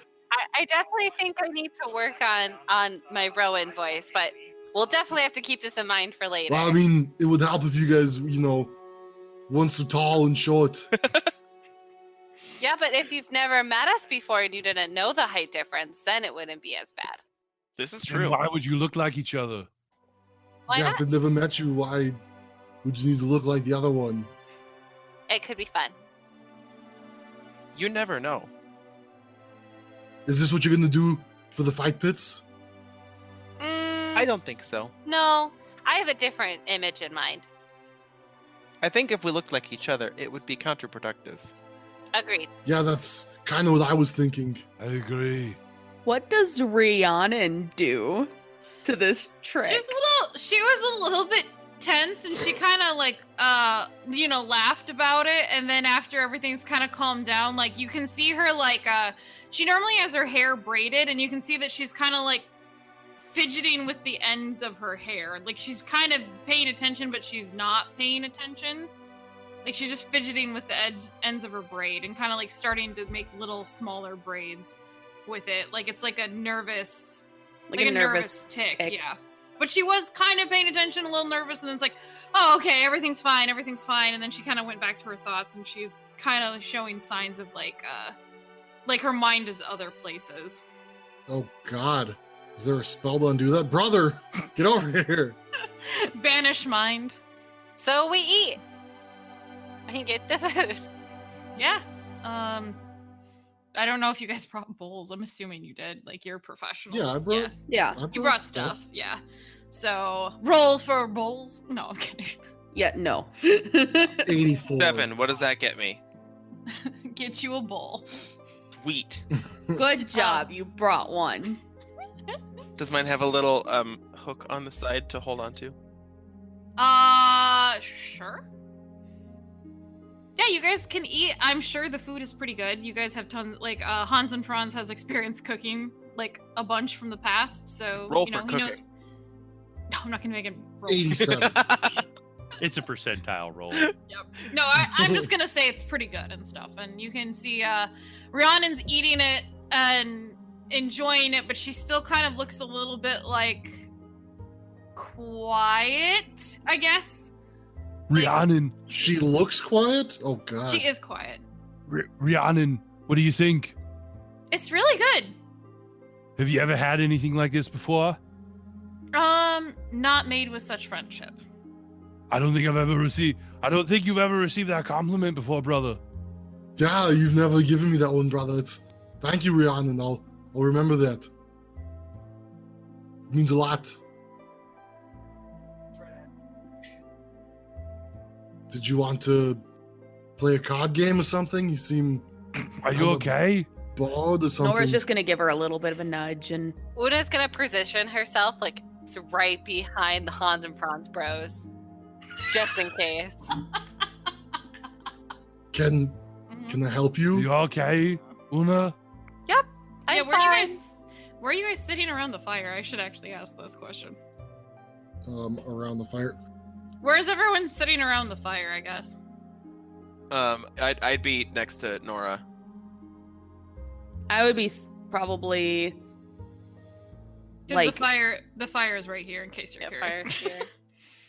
I would probably be near-ish to Rhiannon, just because we just Okay. talked. Yeah, she'll probably be there. So Una's being stalkery. She's just back and forth. Move back and forth, back and forth. Can we help you, Una? Oh, it's just really warm by the fire. So then why are you jumping around behind us? I have a lot of energy to burn off. I felt very cooped up reading all day. Yeah, you shouldn't eat all those sweets, especially not before dinner.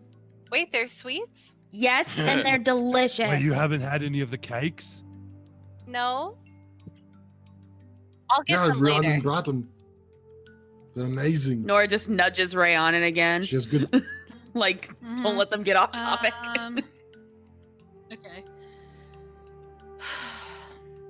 She kind of like stops playing with her braid, and like you can see her like her body language changes a bit, where she's going into the position where like when she was sitting in her formal outfit, like her posture changes, and like her head kind of straightens back up, and like her hands get folded very like delicately, like in her lap. And it's kind of like I guess the way to say it is like she's sitting like a lady now. Like before she was like just sitting like casual but nervously, and you can see her body posture change a bit where she's like going into like business mode. Oh no, brother! This is the same look Mom used to get before she. No, I'm just kidding. And her frame kind of is just very like straight, and she's like, Hans and Franz, I need to tell you something, and that's why everyone is being so awkward. So I will end the tension and start this. Do you remember when we met on the day of the festival and you were asking me about my family? Yes, Kind of. totally. I don't remember specifically asking about your family. I mean, I remember, asking where you're from and some basic questions about your family, but go on.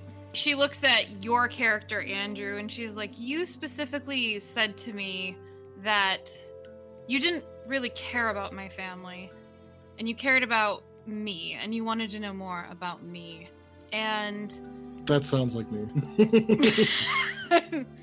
I know that is a very sincere answer, and I want you to know that there might be some things about me that might change that opinion, because even though I am who I am also tied to a certain family. And I'm wondering, like, what do you know about the rulership of the Iron Valley? I don't know, DM. What do I know? Other than it's ruled by some guy named Belmont, I don't really, Yeah, I know that. Nope, I can't lie my way through this. Liz, you're gonna have to give me some info on that. Okay. I mean, you knew when you were there that, like, that there's, like, it's a feudal society, so there is a lord who, like, a duke who rules over the area.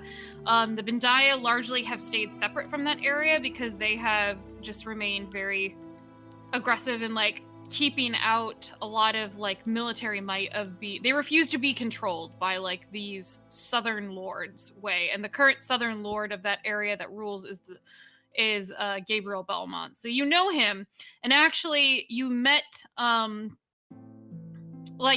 person that you guys met that tried to steal from you was basically a serf that had run away from, like, one of the properties, who was supposed to be working, who was like an indentured servant, and he was in rough shape.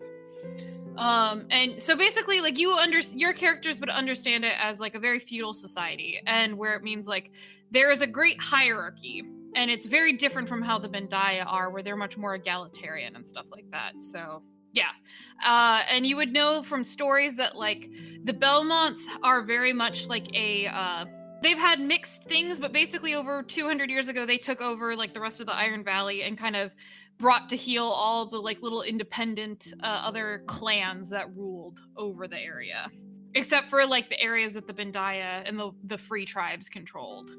But there has been tension in the past about lords wanting the resources of that area. So that is what you would know in shortened Lizzie DM history. Okay. Of this world I made up. I mean, I know that he kind of came in and well, not he did, his but ancestors came in and, kind of brought the other folks, under his rule or something. But, we don't deal with him a lot because I don't think he likes us very much. Yes, that is true. When you first met me, I was not completely honest with you about who I was. I told you my last name was Soares, and that's not really true. It's partially true because it's my mother's family name, and when you found me on the road that night, I was very shook up, and I didn't think I could make up a fake name on the spot, but I also knew that it would be very dangerous if you knew who I really was, or anybody knew who I really was, because I wasn't supposed to be outside the school. But my father is Lord Belmont of the Iron Valley. So has he personally actively done anything against our tribe? Yeah, he tried to take our grazing rights. Give me a history check. Ooh, wow. Oh, 16 on the dice, so 15. Damn, -1 int. Ooh.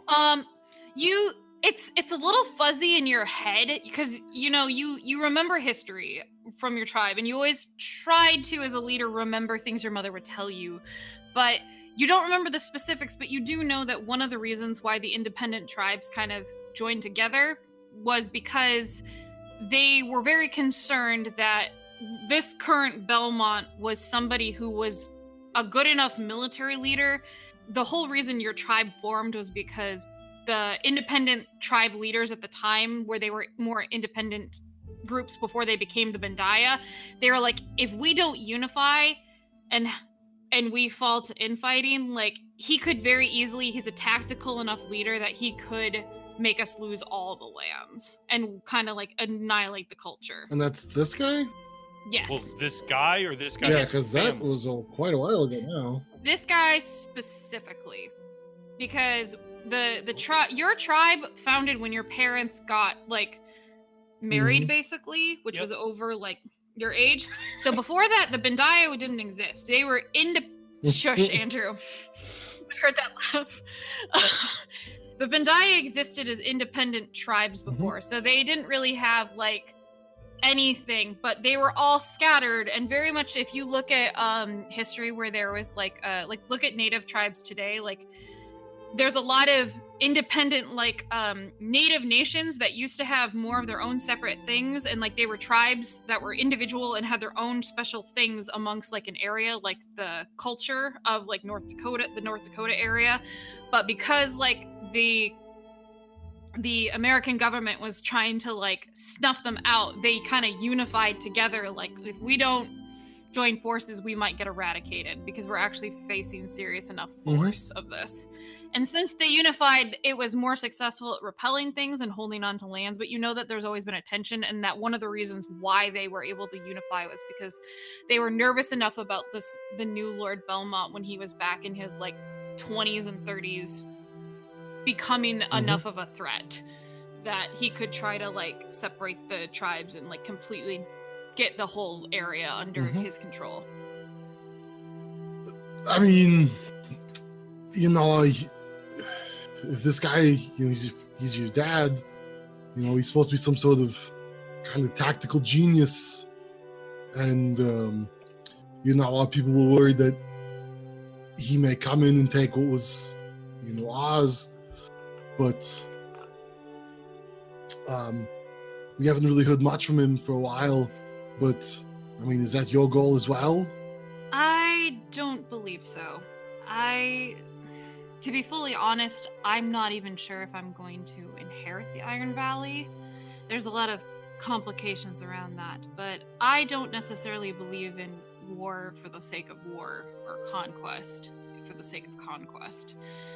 My father and I have a very strained relationship, would be the nicest way to say it. And I don't agree with his methods. And to be honest, I don't really know much about your tribe. And I had never heard of the Bandaya be called the Bandaya before. You were just known as the independent tribes that were wild and lived in the mountains. And I never really had much knowledge or information on you other than that. So I don't think that, from what I can tell of you and what you've said of your culture, that it would be impossible for us to...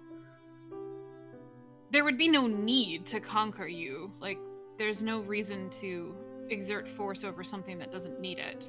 I mean, that's good to know, but I'm not talking Rhiannon, the leader of a people, because sometimes they have to make choices that are hard and not necessarily what they want.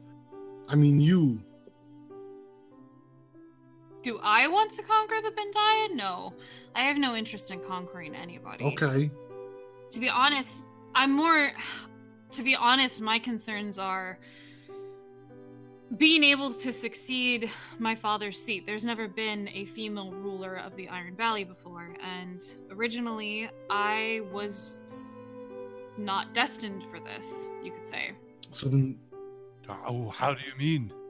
I had a younger brother who was supposed to inherit, but he was always sickly, and up until 2 years ago, he was the... And you can see her start like that sternness is kind of still there, but you can see her hands have kind of like drifted back up to like her braid, which is kind of sitting in her lap, and she's kind of starting to like fidget with it again. She's like, my younger brother was supposed to inherit my father's seat, but he was always very ill, and while I was here, he caught a chill and a fever, and they couldn't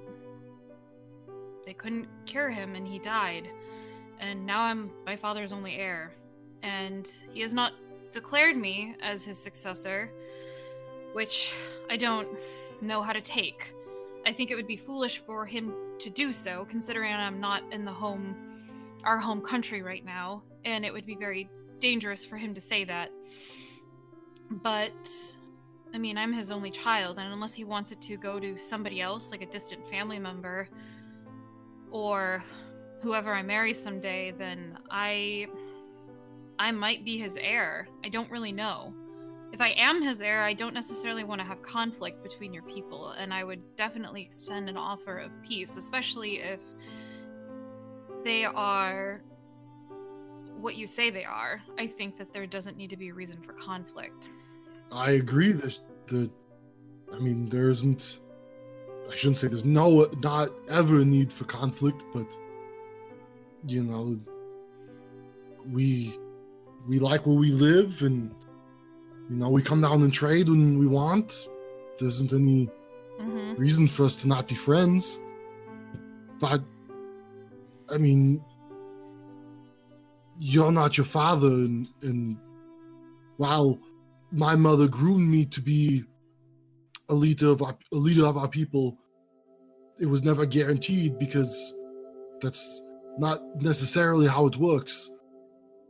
And you know, if I do end up leading them, and you end up leading your people, that puts us in a very good position to make sure that we don't go to war. And I can't get rid of this weird lisp for some reason. You can kind of see, actually, she gets a little bit more interested. Like, I mean, I think peace negotiations would definitely be good, and I can't say. You can't say what? Wow, Aaron. Sorry, Aaron's like negotiations. Political marriage. I don't really know exactly what the future would hold, but it would be wonderful to have an ambassador for the Bandaya, if like you two there who can speak, and maybe we can try to come up to a peace agreement. And like I said, even when I go back to the Iron Valley, I might not inherit the seat, but I can still work and try to push for peace. It's complicated. My whole succession depends on if my father passes away, which is not something that is necessarily pleasant to think about. But again, things are complicated. It's noble nonsense, as you say. You know, I think that should be the title of this episode. It's complicated. It's complicated, yeah. But you can kind of see, like, she's getting a little bit less tense now, because she's like, okay, they're not angry. And she's like, I'm sorry if they were acting a little strange. I wasn't really sure how you two would react to this news, so... What are you talking about? Who's asking strange? Acting strange? Yeah, that's what I said. Who's acting strange? Sorry, something must be in my ear. Yeah, it's your finger. Get it out of there. Last time that they visited me, I told them who I was, and I was nervous about telling you two, just because I know the previous tension between my father and, well, most of my ancestors and your tribe. And no, I understand that, you know, but I try not to judge people until I've met them myself, or until they've done something wrong. And I just want to say that, you know, if you do become the leader of your people, just, you know, the conversations we've had and the work I see you doing, you know, the studying you were doing last time we met, your people could certainly benefit from you as a leader.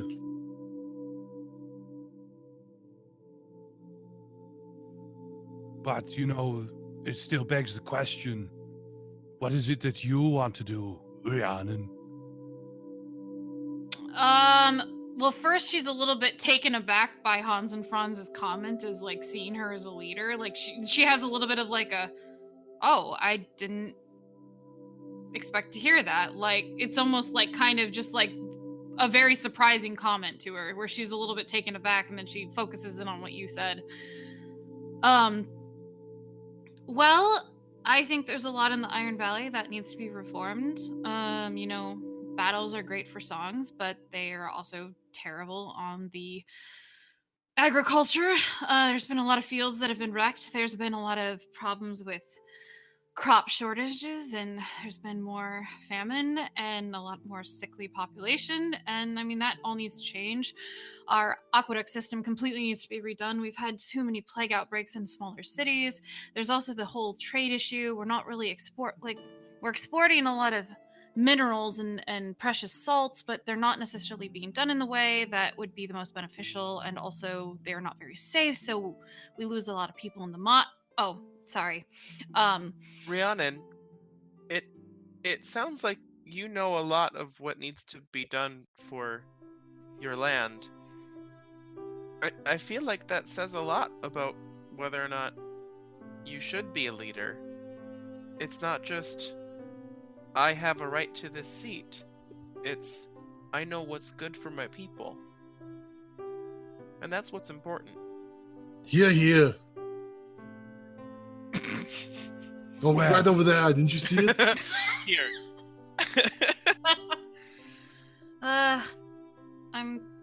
That's reassuring to hear. Thank you, Rowan. You're welcome. But yeah, there's many things that need to change, and I don't really know if I'm going to actually be in a position to change them because of noble nonsense. But I can only do what I can, and I'm trying. I have some time left being in Fan. So Well, you know what they say. Knowing is half the battle. Yeah, we had an uncle that said that all the time. Weird guy, though. But that was good advice, yes. You know, just because, you know, for some reason, which I think would be silly, you don't end up leading your people. And, you know, people and our people do end up going to war. I know, just from what I know of you, that you wouldn't want that to happen, so I wouldn't hold it against you. You know, unless for some reason we go back home and our people are doing something way out of character, which that could happen, I suppose. Yeah, it's been, 13 years? And, you know, Rhiannon, it's as much as I would love to, you know, maybe take you up on that offer of an ambassador or something, I'm not welcome home yet. And I don't know if I ever will be. My brother may be a good choice, but I can't say yes or no to that yet. I mean, I can't say yes or no until, you know, we get you sorted Well, out. yeah, but brother, I mean, you could say yes, and then I could wait on the edge of the village while you go in and talk to them, and then we'll meet back up and go and see Rhiannon. Priorities, brother. We have to complete our task first. Then we can think about it. Well, yeah, but even if I complete my task, there's, you know, nothing says, you know, complete steps 1 through 5 and come back and we'll let you in, you know. Yeah, it's fair. I never really thought about that.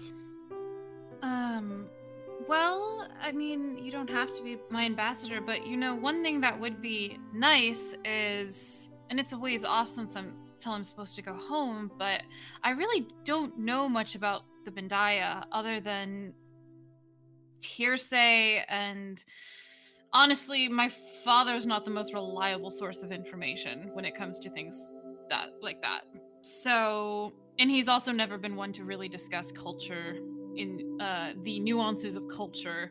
I mean, there's just the reason I'm here is because he underestimated things. So it's possible that I can learn a lot from you. And even if you are not ambassadors, you can still teach me about your people. And then maybe I can try to broker peace negotiations regardless if you're there or not.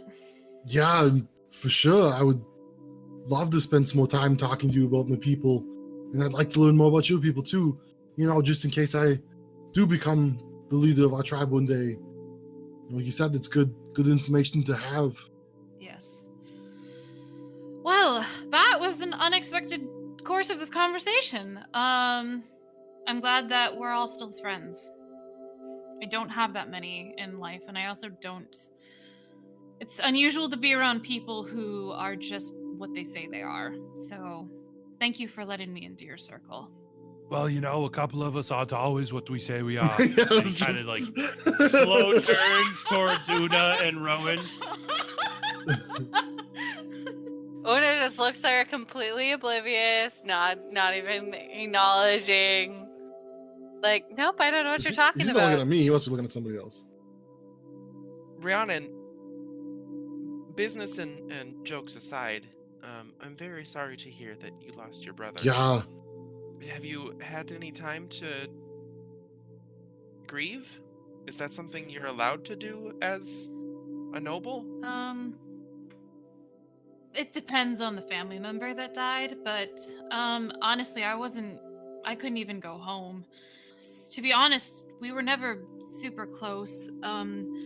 As you can tell, men and women are raised very differently, and he was 7 years younger than me, and basically raised to be a military leader from when he was able to walk and hold an object. So we didn't spend that much time together, but he was my little brother, and I hadn't seen him since I'd been in Fehan. You weren't even allowed to go home? It wasn't wise, and also my father didn't specifically request for me to come home, so... You can see that Nora, instantly, her just face drops. And she kind of recedes back into herself and gets very, very quiet. Okay.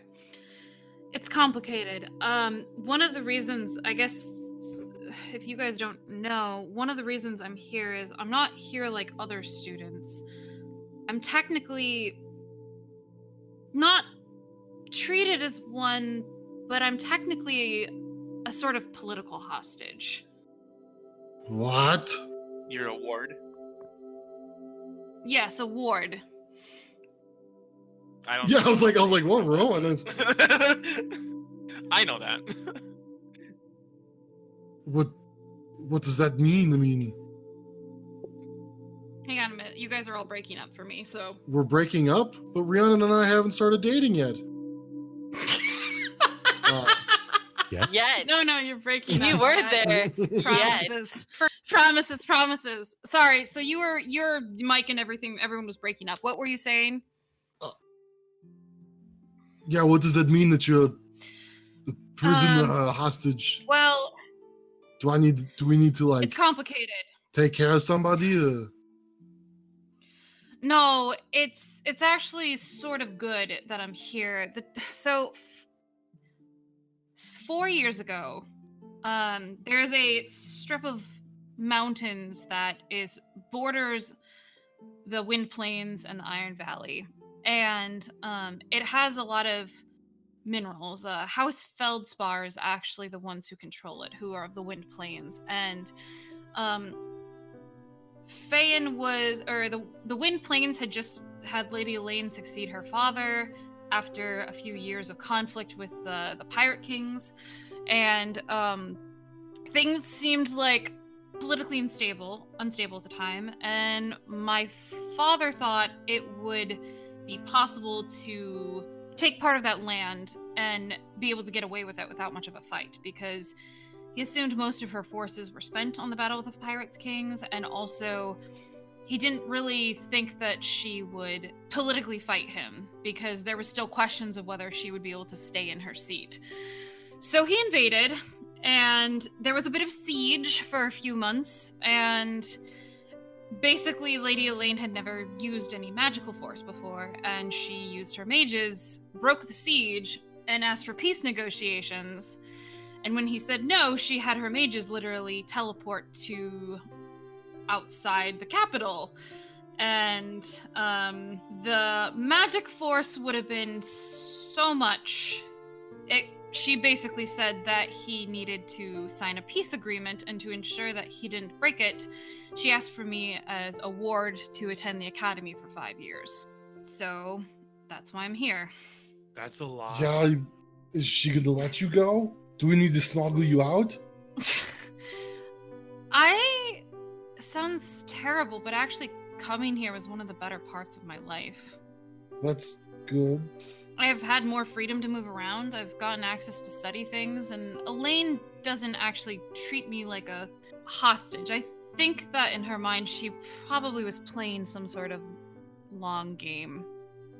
It's complicated. She's a very interesting person, but she's basically given me all the tools that I would need to become a leader, and I think that she's hoping that when I go back, that it will lead to more of a peaceful cooperation with each other. She doesn't really seem to be the warmongering type.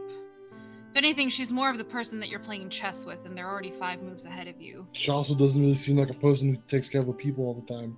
I don't think that's necessary. Well, I guess that was her cousin? Who was the one that we met You guys met. Lord Rice was the one who has a seat in Meyerfield. Right. But How is Lord Rice her brother or cousin? her cousin. Yeah, he doesn't do very well by his people.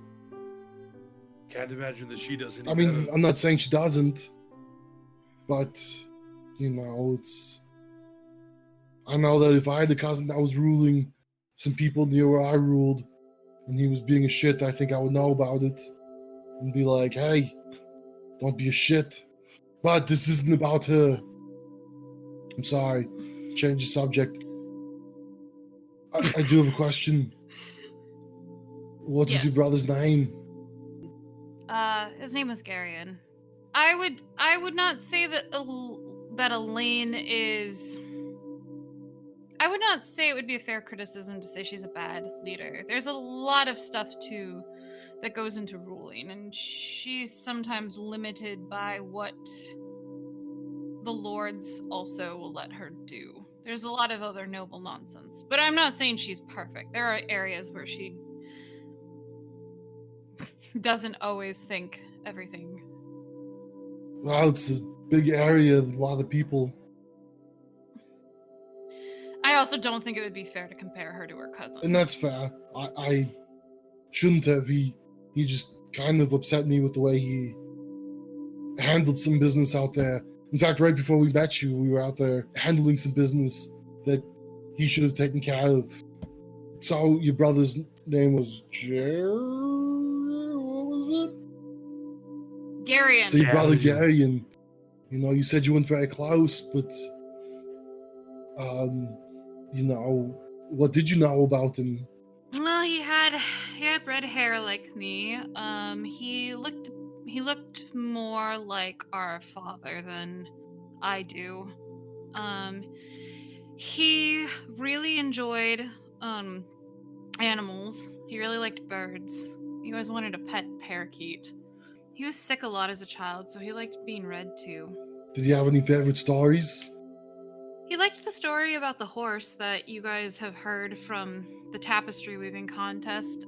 He liked the story about the founder of House Belmont. He liked stories about heroes who fought giants. So he liked our village a bunch. To me, That's really nice of him. The story of the horse comes from our village. It comes from our tribe. Deal with And giants. yeah, we all the fought time. giants all the time. I don't want to assume about your culture, but I feel like it would be a bit rude to assume that you have sovereignty over the myth of the horse. I mean, the horse told us. Yeah, it's the in our pantheon of God. I mean, the totems of our God. You know, it's. I'm glad that other people tell the story, but you know, that's how we know it. I was trying to make a little light of the situation. I'm sorry. It's okay. Actually, speaking of horses, I believe you have not introduced me to your horse yet. That's the weirdest way I've ever been propositioned before. Look at my horse. My horse is amazing. Please don't lick She him. doesn't know how to flirt. Well, Mhm. come over here and meet him. His name's Showblood. So about the horse. This is one of her children. How was it explained to me that Offspring. Her this descendant. is one of her yeah. descendants? He's a celestial horse, and he's descended from her. She's kind of looking at you like a little bit suspicious. Like, I think you're full of shit. Like, a little bit. But she's like petting, like, she's seeing if Sureblood will let her pet him and stuff. Like, I don't know how to be around horses, but, like, this girl does. So I'm, like, not sure. Like, should you be cautious around horses? Yes, I don't be know. very cautious around horses. Yeah, I think Not she's approach from looking behind. she's looking at him and like extending, like from face forward, like walking up so he sees her and like kind of extending her hand to see if he'll sniff her hand or whatever, and just kind of like she's treating him like a normal horse, even though she knows he's a celestial horse. Like she's still. Does she know? Yeah, Andrew said it the last time they hung out at the school. He said But he she summoned looked like it. she didn't believe him. That it's Just Yeah, about it being a descendant of the horse. She was a little skeptical of it. Rhiannon, do you think my brother would lie to you? No. Why do you seem a little skeptical? It just seems a little crazy to think I mean, that, brother, she doesn't that she doesn't talk to Showblood, like I do. When he first told me, I was like, what? I was pretty blown away by that. So I understand. Yeah, but it's from the horse's mouth. You Well, I mean, it was heard from his thoughts, but she can't. So you guys actually notice that she's kind of like holding her hand out to Sureblood, and I know I wouldn't normally control your horse, Andrew, but he does actually go up and sniff her hand and let her Of pet course his he head. does. He is a gentleman. Okay. He's heavenly noble. And then he lets her pet him, and then she's kind of just like tuning out you guys talking about that. And I just go into kind my of bag and the pull horse. out a big carrot and I give it to her to give to him. Do you like hand it to her, or do you Yeah, toss go it to over, her? like, while she's petting him, I'll like kind of like come up behind Okay. her and be like, he really likes these ones. And I give it to her. Oh, thank you. And she'll give him a carrot. I don't mean to be. I shouldn't be cynical about it. It just seems a little crazy of a thing Well, to I mean, say. a little skepticism goes a long way. But maybe one day, with maybe Nara's help or something, you'll be able to speak to him. And he can tell you himself. Maybe. I don't know if it's possible. I'd have to learn how to speak Celestial. Probably. As far as I know, speaking with animals would do it. No, I think she'd have to actually Well, speak no, because he's still a Celestial horse. to be Yeah, able to but understand. Sureblood doesn't. Yeah, doesn't speak celestial. Celestial. He understands it. He telepathically communicates with you, so I don't even know if speak with animals would work. I'd have to look he's into still an it. animal.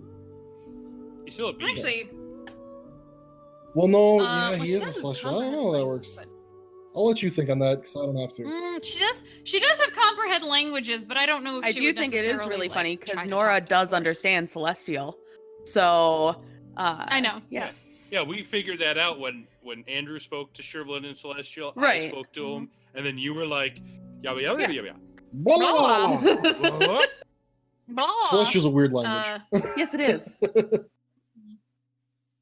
Yeah, lots of choruses and hymns. If you want to learn Celestial, I could, try and teach you.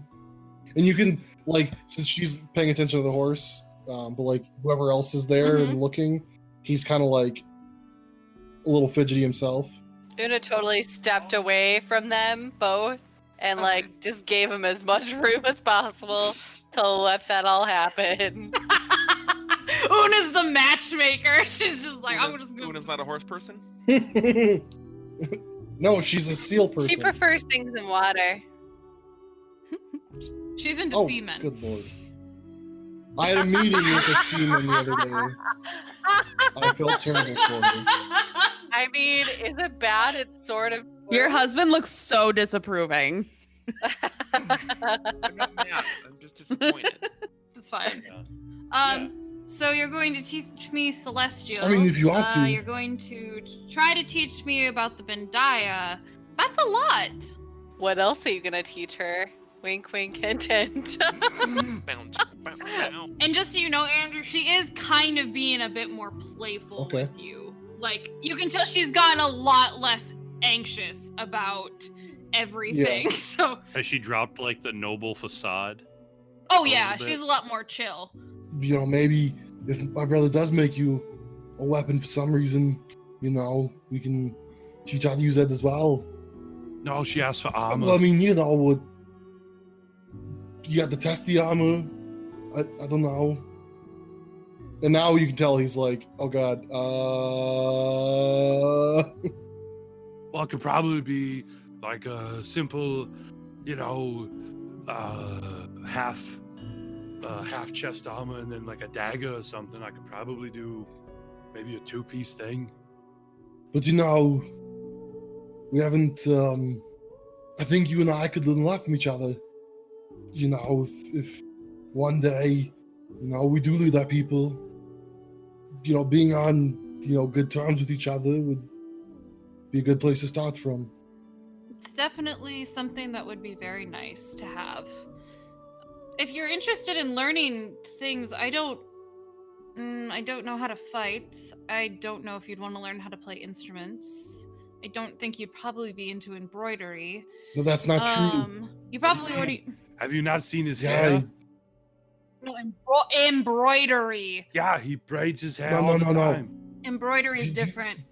Embroidery is different. Yeah, it's why you do like sewing, and you know, when my brother and I were out in the fields, you know, somebody had to take care of our clothes, and I did a lot of that myself.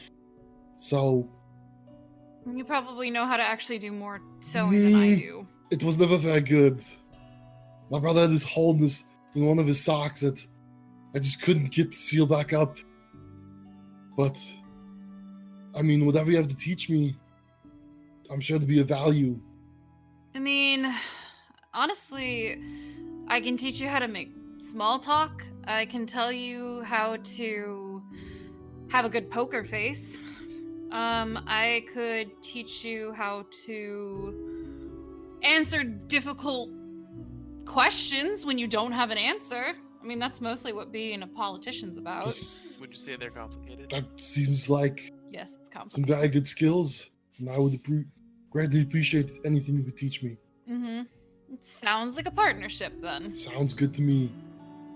So I do actually have a weird question to ask you. Okay. I haven't really ridden a horse since Isabella died. Would you care if I tried riding Sureblood?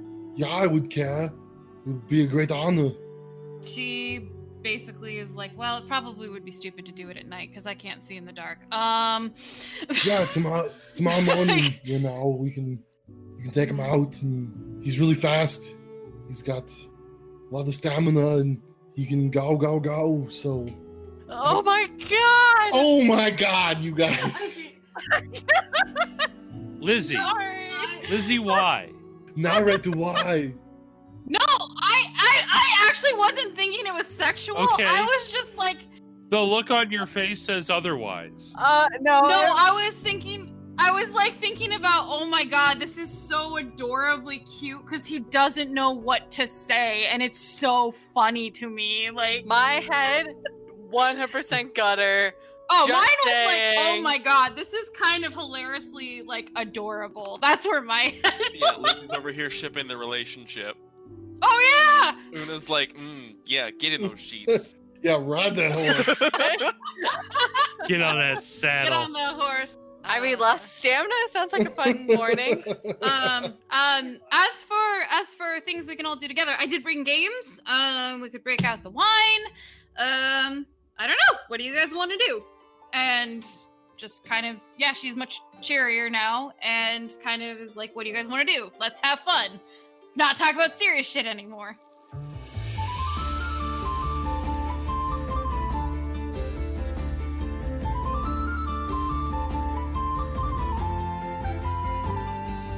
This could be the start of a beautiful friendship, and maybe something more. But the night is still young. What else will our adventurers get up to on their fun night out of camping? Find out next time on the Guardians of Fehal.